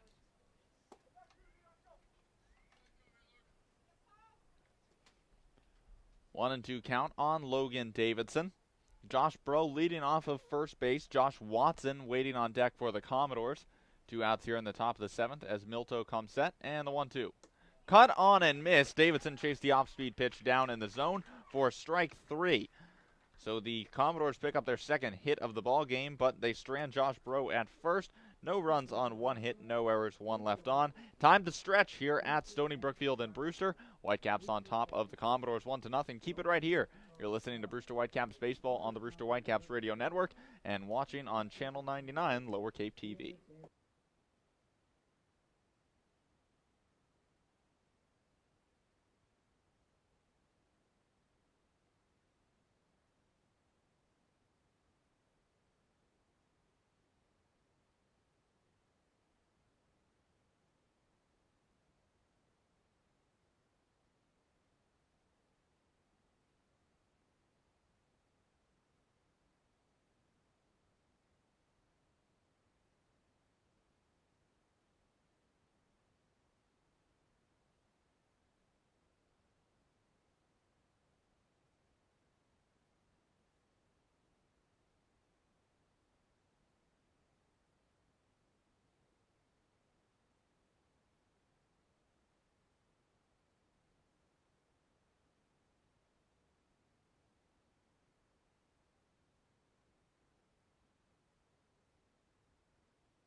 Now, back to Brewster Whitecaps baseball.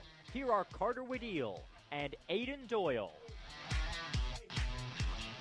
Here at Stony Brook Field, where the Whitecaps lead 1-0 on the Falmouth Commodores. Moving to the bottom of the 7th inning, it's a new pitcher for the Commodores. It's Thomas Ponticelli, the right-hander out of the University of San Francisco. One of the Dons, a second-year Commodore. Pitched here in Falmouth last year for the Commodores, a team that went all the way to the league championship before falling to the YD Red Sox, who secured their 3rd consecutive title. Falmouth last year had an unbelievable team, unbelievable pitching staff, really, led by guys like Brady Singer, Jeff Passantino, and Brady Puckett. And a first pitch to Mickey Gasper is a breaking ball in there for strike 1. It'll be Gasper, Curry, and Bishop due up for the Whitecaps here in the bottom of the 7th inning.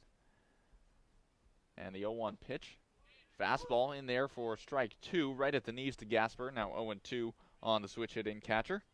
Just 6 hits combined between these two teams. 4 for Brewster, 2 for Falmouth. 1-0 the score. Whitecaps on top of the Commodores. That run was scored in the bottom of the 1st inning, and it's been all zeros since then. As Ponticelli misses downstairs in the dirt with a fastball, now 1-2 on Gasper. Gasper today 1 for 3 with a couple of flyouts. Flew out to left in his first at-bat, singled in the 3rd, and then flew out to right in the 4th. Ponticelli threw the windup and the 1-2. Hit on the ground towards second, fielded over there by Daniel. And an easy throw onto first base for out number 1. Want to let the folks, if you're scoring at home, I think there's been a scoring change as they took a hit away from Brewster. It gave an error to Falmouth, and can only assume that's for that pop fly off the bat of Darius Hill in the bottom of the 6th inning, and they've changed that to an E6 on Lippitt. That they have, yes. Darius Hill says they advances to first on the error by the shortstop, and then to second. As a first pitch breaking ball to Michael Curry in there for strike 1. And I think that's an excellent decision by Brian Clemenson, our scorer today. 0-1 count to Curry. Curry 1 for 1 today with a couple of walks as he lifts this one in the air. Foul towards the first base side, and that one will get out of play after Bro gives it a look. So now Curry behind 0-2. It was an interesting play. Lippitt drifting back into shallow left field, kind of battling the sun. Looked like he had a good beat on it. Didn't, throw up the arm saying, where is it or anything. Just kind of fell off to his left side. And Hill, if you remember, was caught in a rundown between first and second before evading the tag as Curry takes an off-speed pitch downstairs for ball 1. And a lot of times that sort of thing, it comes down to whether or not they touched the baseball with their glove, which in my opinion really shouldn't matter all that much. I mean, it's a misplay, right? That's a pop fly that he's got to come down with either way. But that's the way it sometimes works. Good to see that scoring changed, in my opinion. 1-2 the count on Curry. Ponticelli threw the windup, and the breaking ball just misses down and away. You could hear the chants from the Falmouth dugout, wanting that to be strike 3, but it evens the count at 2-2. Ponticelli, so far this year for the Commodores, appeared in 7 games. 1 of them starts as Curry hits this one fair down the third baseline. Nice stop there by Yancha, and he overthrows Bohm at first base, and that one will get out of play. So Curry to second base, and the Whitecaps have a man in scoring position with 1 down. And that's a shame because that was a terrific play by Yancha just to get to that baseball down the line at third base, but knowing he didn't have a ton of time, just wheeled over in a wild throw. They're going to give him a 2-base error for that. Yeah, Curry hit it hard right down the third base line. Yancha backhanding it while going into a slide right down the line, then having to get up and make a strong throw to first base and just overthrew Bohm, who isn't exactly the easiest guy to overthrow either. I mean, he's 6'5" over there at first base. And it looks like we'll have a pinch runner now as Connor Smith comes in and replaces Michael Curry at second base. And that's Jamie Shevchik knowing how important this run is for Brewster. Exactly. I mean, Curry, he's not the fastest guy in the world, but he has decent speed. But Smith, obviously, one of the faster guys on this Whitecaps team. So with Curry, you'd think a single scores him, but it's not a guarantee. With Smith, it's all but certain that a ball out of the infield that goes for a hit would score Smith from second base. And now Hunter Bishop steps in for the Whitecaps. Looks at a first pitch fastball from Ponticelli right over the outer part of the plate for strike 1.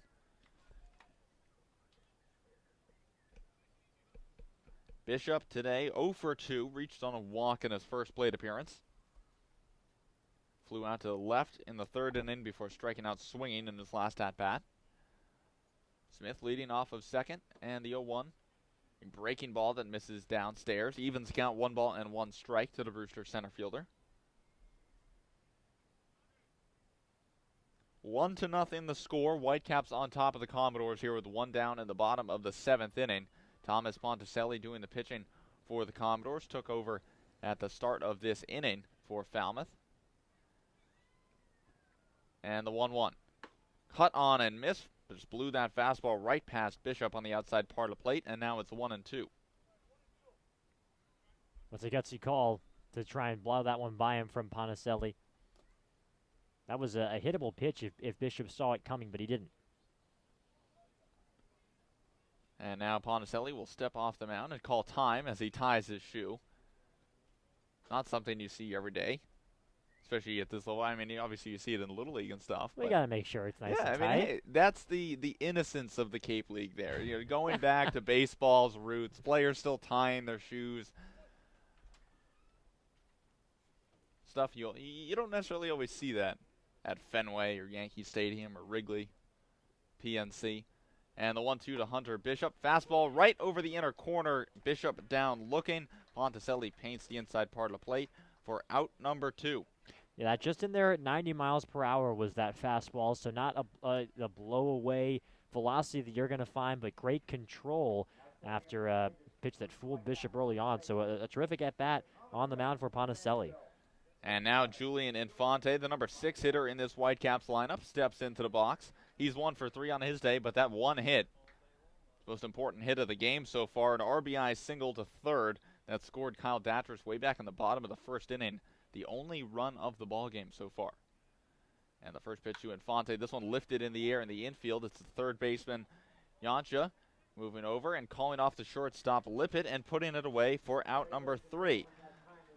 So Michael Curry reached second on the error, replaced by Connor Smith, but Smith stranded there as Ponticelli retired the next 2 batters in order. No runs on no hits, 1 error, 1 left on for the Whitecaps in the bottom of the 7th. We're through 7 here at Stony Brook Field in Brewster.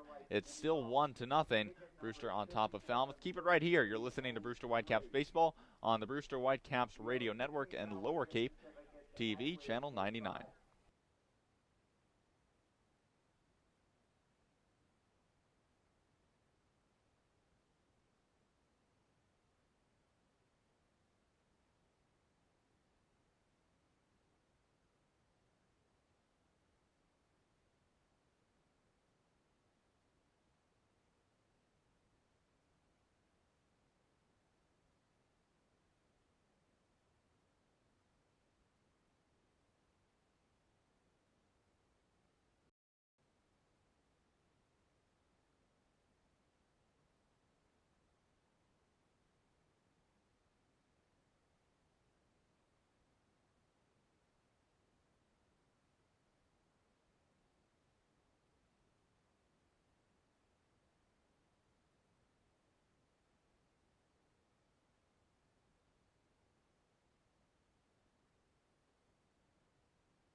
Pitching change for the Whitecaps here in the top of the 8th inning. It's the Broom man, the man they call Broomy, Robert Broom, taking over on the mound for the Whitecaps here in the top of the 8th inning. He'll face 8, 9, and 1 in the Commodores lineup. 1-0 the score here at Stony Brook Field. Whitecaps on top of the Commodores.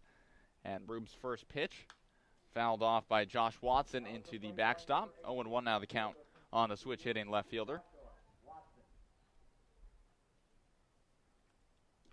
Broom so far this season for the Whitecaps has been absolutely stellar. You know, when we were at Eldridge Park on opening day after the game, he pitched great on opening night, and Moore Sheridan talked to Coach Shevchik, and Chev, as Broom deals a fastball there for strike 2, quickly ahead in the count, no balls, 2 strikes. Chev made one of the boldest predictions I've ever heard, Carter. Said Robert Broom's going to be an all-star on opening night. And frankly, he's pitched like he deserves it. So far this year, Broom in 7 games, .58 ERA, 15 1/3 inning, 20 strikeouts. Just been unbelievable so far. And the 0-2 pitch, in there, strike 3. Make it 21 strikeouts as Josh Watson goes down looking. And Robert Broom gets out number 1 here in the top of the 8th. And that's a strikeout, the template that we've seen a lot from Robert Broom in this season so far for Brewster. Just backdoor the lefty hitter. He's got that funky little breaking ball that can break over the outside part of the plate to a lefty hitter like Hunter Steinmetz, or like Josh Watson or Steinmetz, who's digging in, and just can backdoor him just enough and gets the call. Now the first pitch to Hunter Steinmetz, cut on and missed, swung right through that fastball. Now 0-1 with 1 out. Broom working from the stretch. Comes set. And the 0-1. Shows bunt, bunted foul, though, right back into the backstop. So now 0-2. And we'll see where Broom goes here. Ahead in the count 0-2. He's really in the driver's seat. Well, that's the thing about Broom. When he's ahead in the count, he can do pretty much whatever he wants. Has so much funky breaking stuff at his disposal. The key was, of course, getting that fastball at the start of the at-bat, which had some life to it, to get ahead in the count. Now he's really in a situation where he can pick his spots, maybe try and get him to chase with the count 0-2. 0-2 the count, like you mentioned, and the pitch. This one misses off the plate. Now 1-2, trying to go back to the same spot that he struck out Watson on, but missed just a bit outside. So a 1-2 count on Steinmetz, who's 0-for-1 on his day. And the pitch. Cut on and missed. Make it 22 strikeouts for Robert Broom. He struck out the first 2 batters he's faced here in the 8th inning, and there's 2 down for the top of the order now for the Falmouth Commodores. And that was that. I've used the word when we were in Harwich, parabolic, to describe that pitch from Broom. It starts out, you know, obviously it's a side armor, so it starts out from a pretty low spot and then kind of rises and falls pretty late. And it's a devilish pitch to try and hit, and Hunter Steinmetz couldn't get the wood on it. Broom came into this outing trailing Tony Losi for the team lead in strikeouts 23-20. And if he can get one here, he's tied that lead now as Broom misses high with a fastball to Clayton Daniel. And I know we've talked with Tony about, you know, the competition between the two as far as the strikeouts between them. As this one's cut on and missed. Looks like Daniel got a piece of it, but right into the mitt of Justin Coons, who took over for Mickey Gasper behind the plate. I know we were trying to get everyone set away with Robert Broom taking over on the mound, but there is a defensive switch for the Whitecaps. Coons now behind the dish. 1-1 count and the pitch. Slider there. That one misses high and outside. Now 2-1 on Daniel. And it's worth keeping in mind that, you know, we're talking about Losi's in the team lead. He's tied for the league lead entering play tonight with Brennan of the Whitey Red Sox. 2-1 count. Broom comes set. And the pitch. That one misses high and outside now. 3-1 on Clayton Daniel.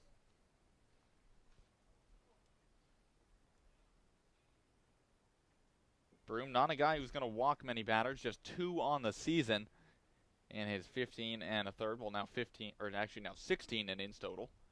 3-1 pitch. This one misses high and inside, and Clayton Daniel will head on down to first base with a 2-out walk, so the tying run aboard for the Commodores here in the 8th inning. And Deacon Lippett stepping into the box. Yeah, that's just the 3rd walk that Broom has given up so far this season on the mound. But it's important because now you got your leadoff guy who will not, doesn't look like he's going to be able to keep that 9-game hitting streak going as he reaches via the walk. But you got your leadoff guy on, and here, desperate times here for the Mariners, or for the Commodores. We were in Harwich for three days straight. Listen, it's getting to us. 3 straight against the Mariners as the first pitch from Broom misses high to Deacon Lippett. Lippett today 0 for 3 in his return to the Commodores. His first game back with Falmouth this year after playing for them last season. Runner on first. 2 outs here in the top of the 8th inning. Daniel with a big lead off of first base. And the 1-0 from Broom. Runner goes. Pitch fouled straight back into the netting. And so Daniel will retreat back to first base, and it's a 1-1 count on Lippett. I like that decision from Trundy to send the runner at first base. You know, with 2 outs in this situation, having the runner on second, it's one of those spots where obviously it's very risky. You don't want to make the last out of an inning on the base paths, but it gives you so much more. You have your 2-hitter up with a chance to tie the game, a game where you've been knocking on the door. 1-1 count, 2 outs, top of the 8th inning. Deacon Lippett up at the plate, and the pitch from Broom lined out into center field. Hunter Bishop moving back into his right, and he's right there to put it away for out number 3. So the Commodores get a 2-out walk, but Clayton Daniel stays right there. No runs, no hits, no errors. 1 left on base for Falmouth in the top of the 8th. We move to the bottom of the 8th, and it's still 1-0 Whitecaps. Keep it right here. You're listening to Brewster Whitecaps Baseball on the Brewster Whitecaps Radio Network and on Lower Cape TV, Channel 99.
It's the bottom of the Whitecap. Now, back to Brewster Whitecaps Baseball. Here are Carter Waddell and Aiden Doyle. It's the bottom of the Whitecaps order due up here in the bottom of the 8th inning. Nick Dunn leading things off, looks at a first pitch fastball from Thomas Ponticelli in there for strike 1. 1-0 the score here at Stony Brook Field. Aiden Doyle alongside Carter Waddell as Ponticelli finds his own once again, this time with an off-speed pitch. Now 0-2 on Dunn. Dunn today 1 for 3. His lone hit, a single coming back in the 4th inning. As he looks at this one low from Ponticelli, now 1-2.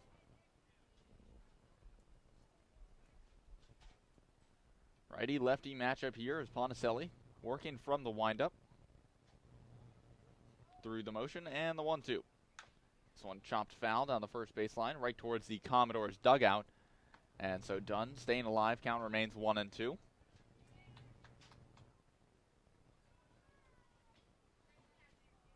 Ponticelli looking into his catcher, Bro. Gets what he wants. And the 1-2. This one driven out towards center field. Going back is Hunter Steinmetz. He's back at the wall. And that ball is up against the fence. Nick Dunn rounding second base. The throw comes into the shortstop. Lippett. The throw to third is not in time, and Nick Dunn with a leadoff triple here in the bottom of the 8th inning. And a huge hit there for the Whitecaps as a possible insurance run just 90 feet away. That one driven to the deepest part of the ballpark, just stayed in, one hop the fence, and Dunn into third base head first. What a big hit that is for Brewster. That's the first or the second triple or third triple for Brewster so far this season.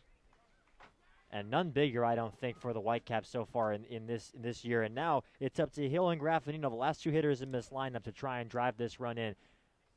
Hill digging in now with the Commodores infield in. And the first pitch from Ponticelli, a fastball over the outer corner in there for strike 1. Hill today 0 for 3.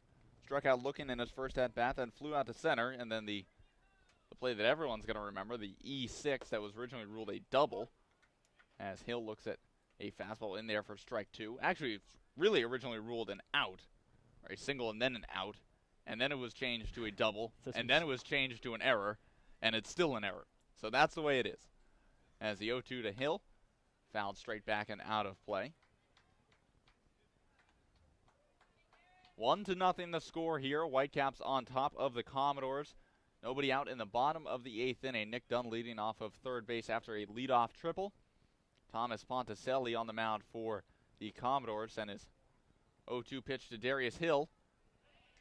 Cut on and miss. Hill goes down swinging for out number 1, so a big strikeout there for Ponticelli, and now he gets the number 9 hitter in A.J. Graffinino. Yeah, when the infield's playing in as they are, and it looks like they're going to stay that way for Graffinino here with one man out and the runner on third. That's just what you need, a quick strikeout. And now Graffinino, a guy who kind of specializes in just getting on base. Graffinino today, 0 for 1, flew out to left in his first at-bat, then reached on a walk, and then had a sac bunt as he looks at a fastball there from Ponticelli over the outer corner for strike 1. Graffinino came into the game tied for the team lead with a .328 batting average, tied with Mickey Gasper for that honor. As he drives this one out to left field, moving in is the left fielder Watson, and he gets it on the fly. Tagging from third is done, and now he'll go back to third as the throw from Watson came in, and it was a pretty good one.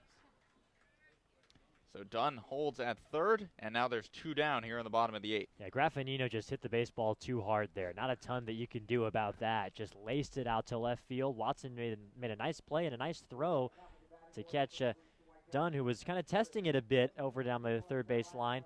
And now it's all up to Datris. Not very often you hear you hit the ball too hard. I mean, Yeah, it does that's happen, but That's baseball. yeah. Kyle Datris now, like you mentioned, Carter, stepping into the box for the Whitecaps. 2 outs, runner on third, 1-0 game. Whitecaps lead the Commodores. And the first pitch from Ponticelli, hit on the ground towards short, fielded over there by Lippett. Throw on to first base in time for out number 3. So a lead-off triple for Nick Dunn, but no runs cross the plate for the Whitecaps in the bottom of the 8th inning. No runs on 1 hit, no errors, 1 left on.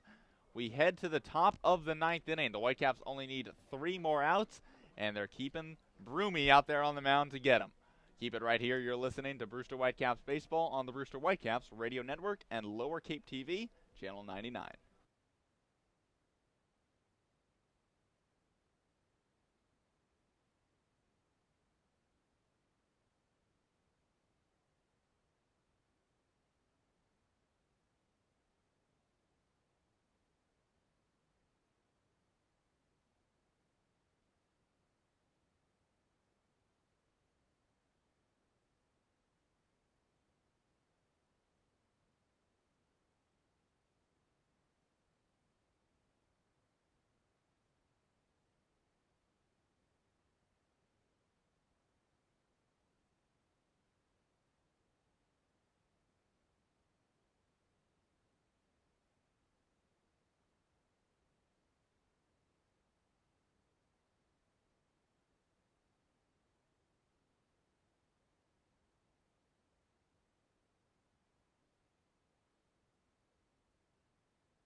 Now, back to Brewster Whitecaps Baseball.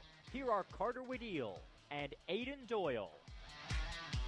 Robert Broom back out on the mound, and he'll face the heart of this Commodores lineup 3, 4, and 5. Due up for Falmouth here in the top of the 9th inning. 1-0 the score. Whitecaps on top of the Commodores. Aiden Doyle here alongside Carter Wedeel and the third member of our crew, Morris Sheridan. Righty-righty matchup here as Alec Bohm digs in against Broom, and the first pitch in there for strike 1. Bohm today 0 for 3 with a strikeout, a flyout, and a ground out. All he needs is a line out here, Carter, or a foul out, I guess. A lot of different ways to get out in baseball. 0-1 the count, and the pitch from Broom. Hit on the ground towards third, fielded on a hop by Datris. Double pumps, and the throw on to first in time for out number 1. So now just 2 outs away for the Brewster Whitecaps. Want to remind you that Curry College offers 14 NCAA Division III athletic teams in sports like football, baseball, softball, basketball, hockey, soccer, lacrosse, tennis, cross country, and volleyball. You can read about all the success of the Curry Colonels and their championship teams online at curry.edu. And now it'll be Trevor Larnick digging in for the Commodores. He's 1 for 3. He has one of just 2 Commodores hits on the day. That single coming in the top of the second inning, then grounded out to second and flew out to right in his next 2 at-bats. And the first pitch from Broom in there for strike 1. So Broom constantly working from ahead. Now an 0-1 count, 1 down here in the top of the 9th inning, 1-0. The score, Whitecaps on top of the Commodores. Just 8 combined hits, 6 by the Whitecaps, 2 by the Commodores.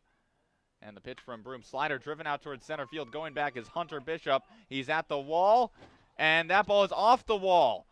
Trevor Larnick rounding second base as the ball is picked up by Hunter Bishop. The throw into third will not be in time, and Trevor Larnick has himself a stand-up triple. And so a huge hit there for Trevor Larnick as the tying run is just 90 feet away. That one driven out to center field off the bat. A lot of people thought it was gone. You could hear the oohs and ahs from the fans here at Stony Brook Field, and it missed a home run by 6 feet, hit right off the bottom of the fence out in center field. Holy moly, this has been my type of baseball game. Very exciting in these past couple of frames as Jamie Shevchik is going to bring his infield into talk. Don't think there's anybody warming in Brewster's pen, so this is just a powwow here. But we saw that triple from Nick Dunn in the 8th inning, and Brewster can't bring him around to score and get that insurance run. And now Trevor Larnick is over at third base on that triple, and now Yansha and Bro coming up. This is a huge batter. This is the biggest batter of this game by far for Brewster now, and Robert Broom. And what Broom has to be thinking about is he has to be thinking about getting that strikeout. Yeah, the strikeout obviously here is what you want. You can't take a fly ball because it potentially ties the game on a sac fly. Ground ball can get through with the infield in. The strikeout is what you're going for. And Yansha is a guy who can't strike out. He's already got 2 of them today. He's 0 for 3 on his day, and if there's anyone who can strike batters out, it's Robert Broom. He's already got 2 in his outing so far, 22 on the season, which is good for tied for 3rd in the Cape League. Larnick, not the fastest guy around, 2 out of 3 stealing bases this past spring for Oregon State. Obviously, this is his first game back with the Commodores. So yeah, you got to believe the fly ball's got to be pretty deep in order to get him in from 3rd. And now with Yansha digging in, the first pitch from Broom misses high and outside for ball 1. Yansha, like I mentioned, 0 for 3 on his day. Tying run just 90 feet away for the Commodores. 1-0 count, and the pitch from Broom. Cut on and miss. Yansha way out in front of that one, and it's a 1-1 count here to the third baseman. Like you mentioned, Carter, Josh Bro waiting on deck for the Commodores. Trevor Larnick leading off of third base. He's the tying run. And the 1-1 from Broom. In there, strike 2, painted the outside corner. And we talked about Broom's need for a strikeout here. He's 1 strike away from potentially getting it, as he's ahead in the count, 1 ball and 2 strikes. Broom working from the stretch. Looking into his catcher, Justin Coons, now comes set. And the 1-2. Hit on the ground, weakly down the first base line. And it will roll foul, just foul, as it's picked up by Justin Coons. So Larnick retreats back to third base, and Yansha will retreat back to the right-handed batter's box, and will do it again. That's a good play by Coons. Obviously came in for Mickey Gasper defensively. I think it's very important that Coons is behind the plate right now for Brewster, not just for a play like that, but also because now with a tying run at third base, if something squirts away in between the legs of Gasper, which you've seen a couple of times this year, and gets to the backstop, we could see the game get tied up. Now Justin Coons, a terrific defensive catcher in that position for Brewster. Yeah, our very own Koki Riley called it a great move when Coons subbed in for Mickey Gasper because of that defensive ability, a late-game defensive replacement, and this is a big spot for him here. 1-2 the count and the pitch. Lifted in the air, foul territory, giving chase is Justin Coons, but it will drop just behind us, so we'll do it again. Looks like Yansha was a bit out in front of that one, but did a good job staying alive and lifted it foul over the backstop and out of play.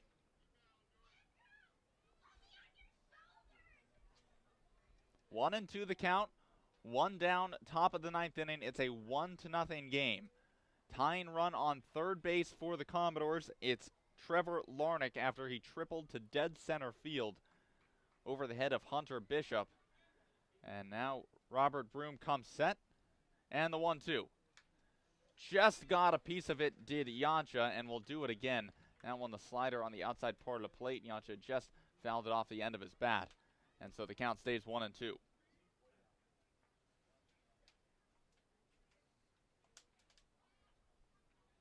Basically the entire left side of Stony Brook Field and the infield covered in shadows. Right field still in the sun, so Chandler Taylor the only one getting a tan on this Whitecaps team right now.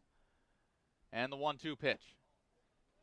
Just misses inside. Yancho took the fastball there. The appeal down to the first base umpire, Dave Vivero, said he did not go, and so the count evens 2 balls and 2 strikes. That's a great take from Yancha, and the tough thing is that that's a baseball that he probably didn't see any of because he's a righty hitter against the righty sidearm or Broom down and in, but was able to hold off on the swing. A terrific job.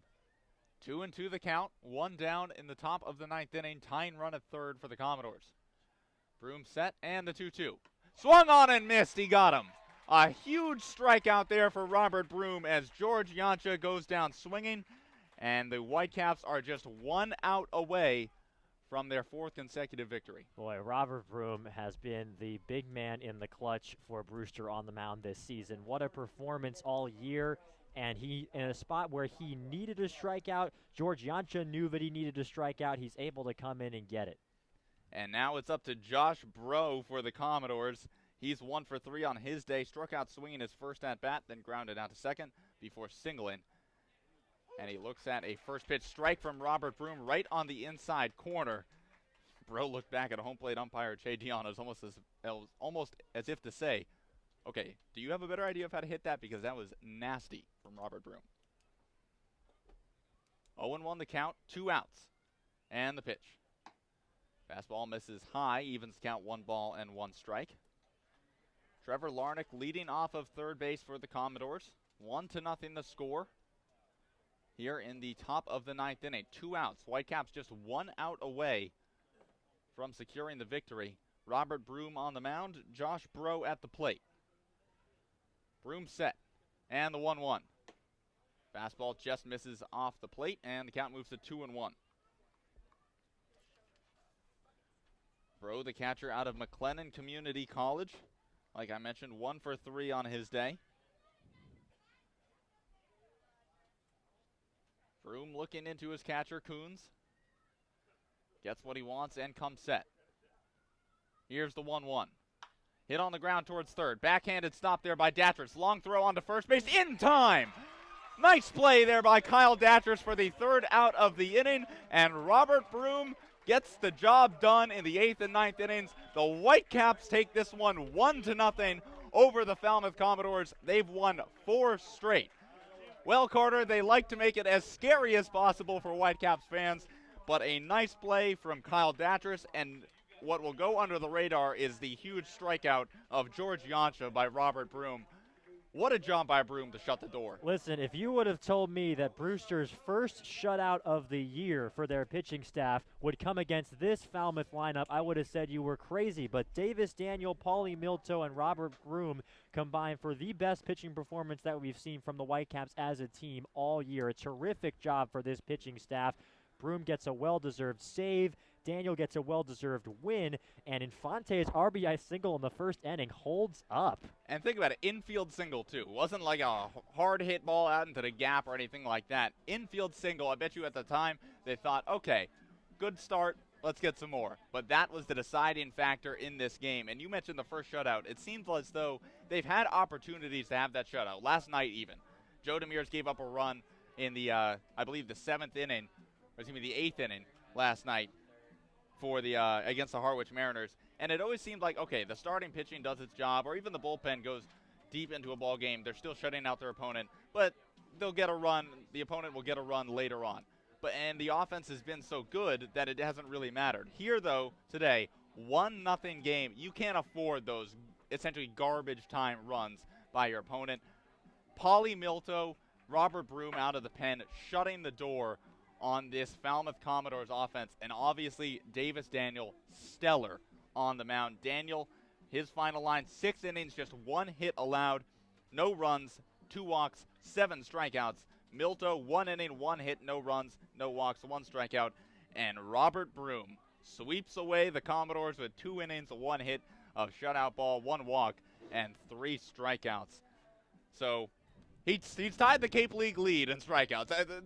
Again, these little subtle stories that completely flying under the radar. What a win for the Brewster Whitecaps over the Falmouth Commodores, 1-0. We're going to take a short break as Coach Shevchik talks to his Whitecaps team. We'll be right back with interviews from Morris Sheridan, and it's 1-0 Whitecaps over the Commodores. Keep it right here. There's a lot more to come.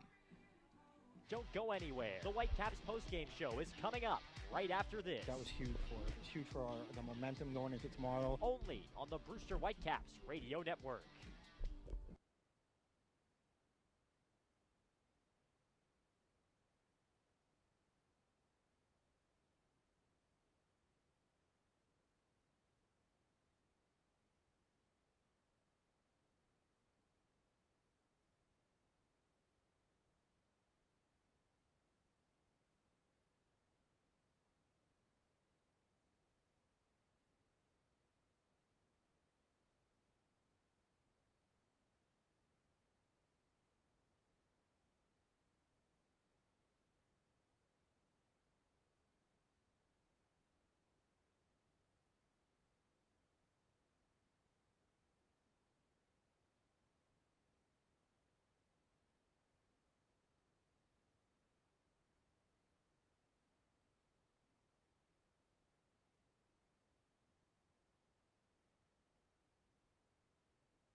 Back here at Stony Brook Field, well, we promised you there was more to come, and there is. Whitecaps victorious over the Falmouth Commodores 1-0. They move to 12-10-1 on the year. Falmouth drops to 11-11-1 on the year. They got a run in the bottom of the first inning, and it was up to Davis Daniel to keep that lead in check. And our very own Maura Sheridan is with Davis right now. Maura, take it away. Thanks, guys. Well, today was just a stellar performance from you. 6 scoreless innings, 1 hit, 7 strikeouts. What do you credit that to? Really just fastball command was the main thing, and going out and attacking guys, just working ahead and really just going after it. What's it mean to hold this Commodores team that averages the most runs in the league to just 1 hit? It's exciting. I felt really good today and was fortunate to have all my stuff and just going after them, and it's a cool experience. You haven't been teammates with them for long, but what's it mean to have Milto and Broom come in and preserve this shutout for this team? Yeah, you can always rely on our bullpen. They've done a great job all year, Broom especially. I remember my first outing here, 2nd and 3rd, and no outs, and he got me out of it, so he's always there to back me up. All right, thanks so much, and congrats on the win. Thanks, Maura. And that was Davis Daniel, today's starting pitcher for the Whitecaps. 6 innings, 1 hit of shutout ball by Daniel. Struck out 7 and gets the win, so he moves to 2-1 on the season for Brewster. And he's talked about fastball command, Carter, and that was the biggest story. I mean, he isn't a guy that's going to overpower anyone, really sits in the low 90s, but like I mentioned in the broadcast, wherever he wanted to put that, inside, outside, up in the zone, down, out of the zone to get a hitter to chase, he put it there, and he got hitters swinging. 7 strikeouts on the day. Yeah, it's always makes us feel good in the booth when we're talking about the whole dang game is what he's thinking about on the mound, and you're absolutely right. I mean, because that's his game. I mean, when that fastball is working, this is what we've been able to see. I mean, in those first couple of starts, I was talking about it earlier, there were a lot of question marks surrounding Davis Daniel, and a lot of it was because of that fastball command. Folks were worried that he might not be able to do what you were saying, to throw that for a variety of different pitches and different situations against hitters, and today he was able to do it. I think Davis Daniel, looking ahead for the rest of the season, the outlook has to be so much better now because we have seen him at his best here today against the best lineup on the Cape so far this year. Yeah, that's the thing that I think some people are going to forget about is that this wasn't shutting out, a bad team. These Falmouth Commodores came into this ball game in 2nd place in the Western Division and as the premier offensive club in the Cape League. I mean, just scoring runs at a league-leading pace, homers like no one had ever seen really before, whether it be Davidson. And frankly, One thing that I think, obviously it's early in the season, or halfway through the season, so you still got a long way to go, but Jeff Trundy, manager of the Commodores, you got to wonder, Marty Bikina, where does he factor into this? I mean, he's the guy who's leading the Cape League in home runs, actually tied with Mickey Gasper for the league lead in RBI. He's the guy who can change this game with one swing and not in the lineup today. Yeah, never came in off the bench, so you wonder what the situation is with him. But you're right. I mean, this has been. But the thing is, there's so many other great bats in this lineup for Falmouth, so it's not like this one hitter was their entire reason why they're so high in the rankings this season. And terrific performance all around from the Whitecaps. And it wouldn't have been a terrific performance, though, if they had given it up. But they didn't, because Robert Broom came in for the last 2 innings and shut the door on the Falmouth Commodores, preserving their 1-0 lead. Our very own Maura Sheridan is with Robert right now. All right, so runner on third just went out, top of the ninth. What was going through your head knowing you had to strike out this next batter? Well, I'm used to coming in situations like that with high emotions, so I really just got to focus the zone out of what's around me and focus on throwing strikes. And just so happens I did that tonight, and I continue to do that, and I hope that I can keep continuing to do that in the future. Right before that batter, Chev came out to talk to you. What did he say to you? He just said keep this. Well, he obviously said infield in, the corners come in, but he said he really would like this runner to not score. So definitely a lot of pressure there, high intense situation. So I'm used to pressured situations like that. So I'm honored to be the guy to come in those situations. Shevchik calls you the most reliable guy in the bullpen. What do you credit that to? Well, I think a little bit is that getting out of jams like that, because sometimes I'll come in with runners that aren't my runs and my inherited runs, and I leave them stranded. And that's just what I get up every morning for, is to help my teammates out, and in this situation to help myself out. And I'm just proud and honored to be in that role. All right, thank you so much. Congrats on the win. Thank you so much. He gets up every morning thinking about helping out his teammates and securing wins. I absolutely love it from Robert Broom, the man who shut the door on the Falmouth Commodores and preserved the 1-0 lead. I mean, if you took blood from Robert Broom's arm right now, you'd find some ice water, because that man just loves high-pressured situations. Yeah, there's not a lot more of it you can ask in a reliever, right? You want a guy who throws strikes. You want a guy who strikes a lot of guys out. You want a guy who stays cool under pressure. And you want a guy who's willing to help out his team and come into tough situations. And that's exactly what Robert Broom has done all year for Brewster. We saw it in Harwich. We saw it here at home at Stony Brook Field. We've seen it. We saw it in Orleans on opening night. It's been a terrific year for him. And for this pitching staff that has been a little beleaguered so far this season, he has been, I thought it was a terrific question from Maura, the most reliable guy that Jamie Shevchik has had out of the pen. And speaking of Coach Shevchik, he's walking over to us now with our very own Maura Sheridan. He's got to be pretty happy. 4 consecutive wins. Maura, take it away. Davis Daniel was a little shaky at times in his first starts.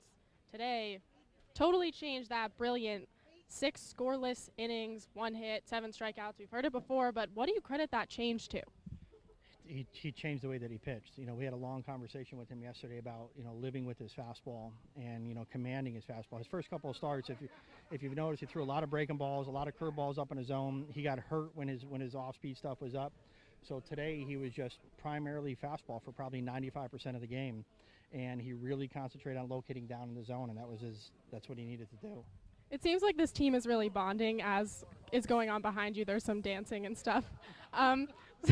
So what do you credit kind of this team coming together? I think they're just starting to loosen up. You know, winning is a lot of fun. So they're getting an idea of how to win. And I think the biggest note here is we've now played 4 straight days without an error. Yes. And then, okay, 23 strikeouts from Broom on the year. Gets a save today. He's been stellar for you guys. What does he mean to this team? He's the back end of our bullpen. He's our guy. You know, I think I said this from the very first time that he pitched. The kid's going to be an all-star, and he's going to be really, really good. And I only got a chance to see him throw 1 time at that point. So I think so far, you know, he's holding me to my word. All right, thanks so much, Coach. Congrats on this win. He's going to be an all-star. And frankly, lowers the ERA to .51 with his performance today. 17 1/3 innings on the year, 23 strikeouts, just 1 earned run allowed. That's his 3rd save of the season. Robert Broom, you really can't ask for anything more out of the go-to guy at the end of a game. Yeah, it's a terrific performance for him. And this team, I like the way Jamie Shevchik kind of just phrased it. They're loosening up. Winning's fun.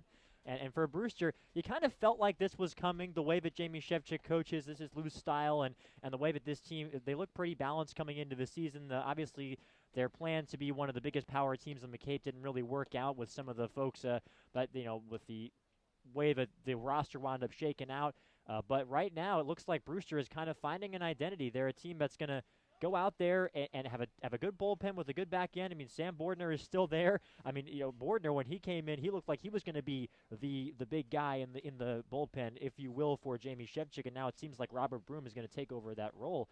But they've got a terrific bullpen. They've got an offense that's very patient and has a little bit of pop to it on a good day. And they just give guys a good game and play loose and fun baseball. And this was a terrific win for them. It's good to have options. And when on one day you go with Robert Broom to close out the game, and you're like, okay, game 2, I can't go to Robert Broom again. Let me just go to Sam Bordner. There's really nothing better than having two guys who you can rely on to close games out, and in those high-pressure situations. Anything else, Carter, to add from this game? I mean, we have covered it all. Well, 4 straight days without an error. I mean, Jamie Shevchik would love for us to talk about that. We've been talking about how the infield defense has been finally settling in, and it does seem like you got to give Coach Shevchik credit, because he said that one of the reasons perhaps that the infield defense was struggling for Brewster was because there were so many different guys playing. I mean, Connor Smith, Christian Molfetta were being kind of put in there as platooners in that situation, and a couple of other guys as well. But now, that third to first lineup of Datris, Graffinino, Dunn, and Infante seems to be their go-to, and all of a sudden, everything's starting to settle down.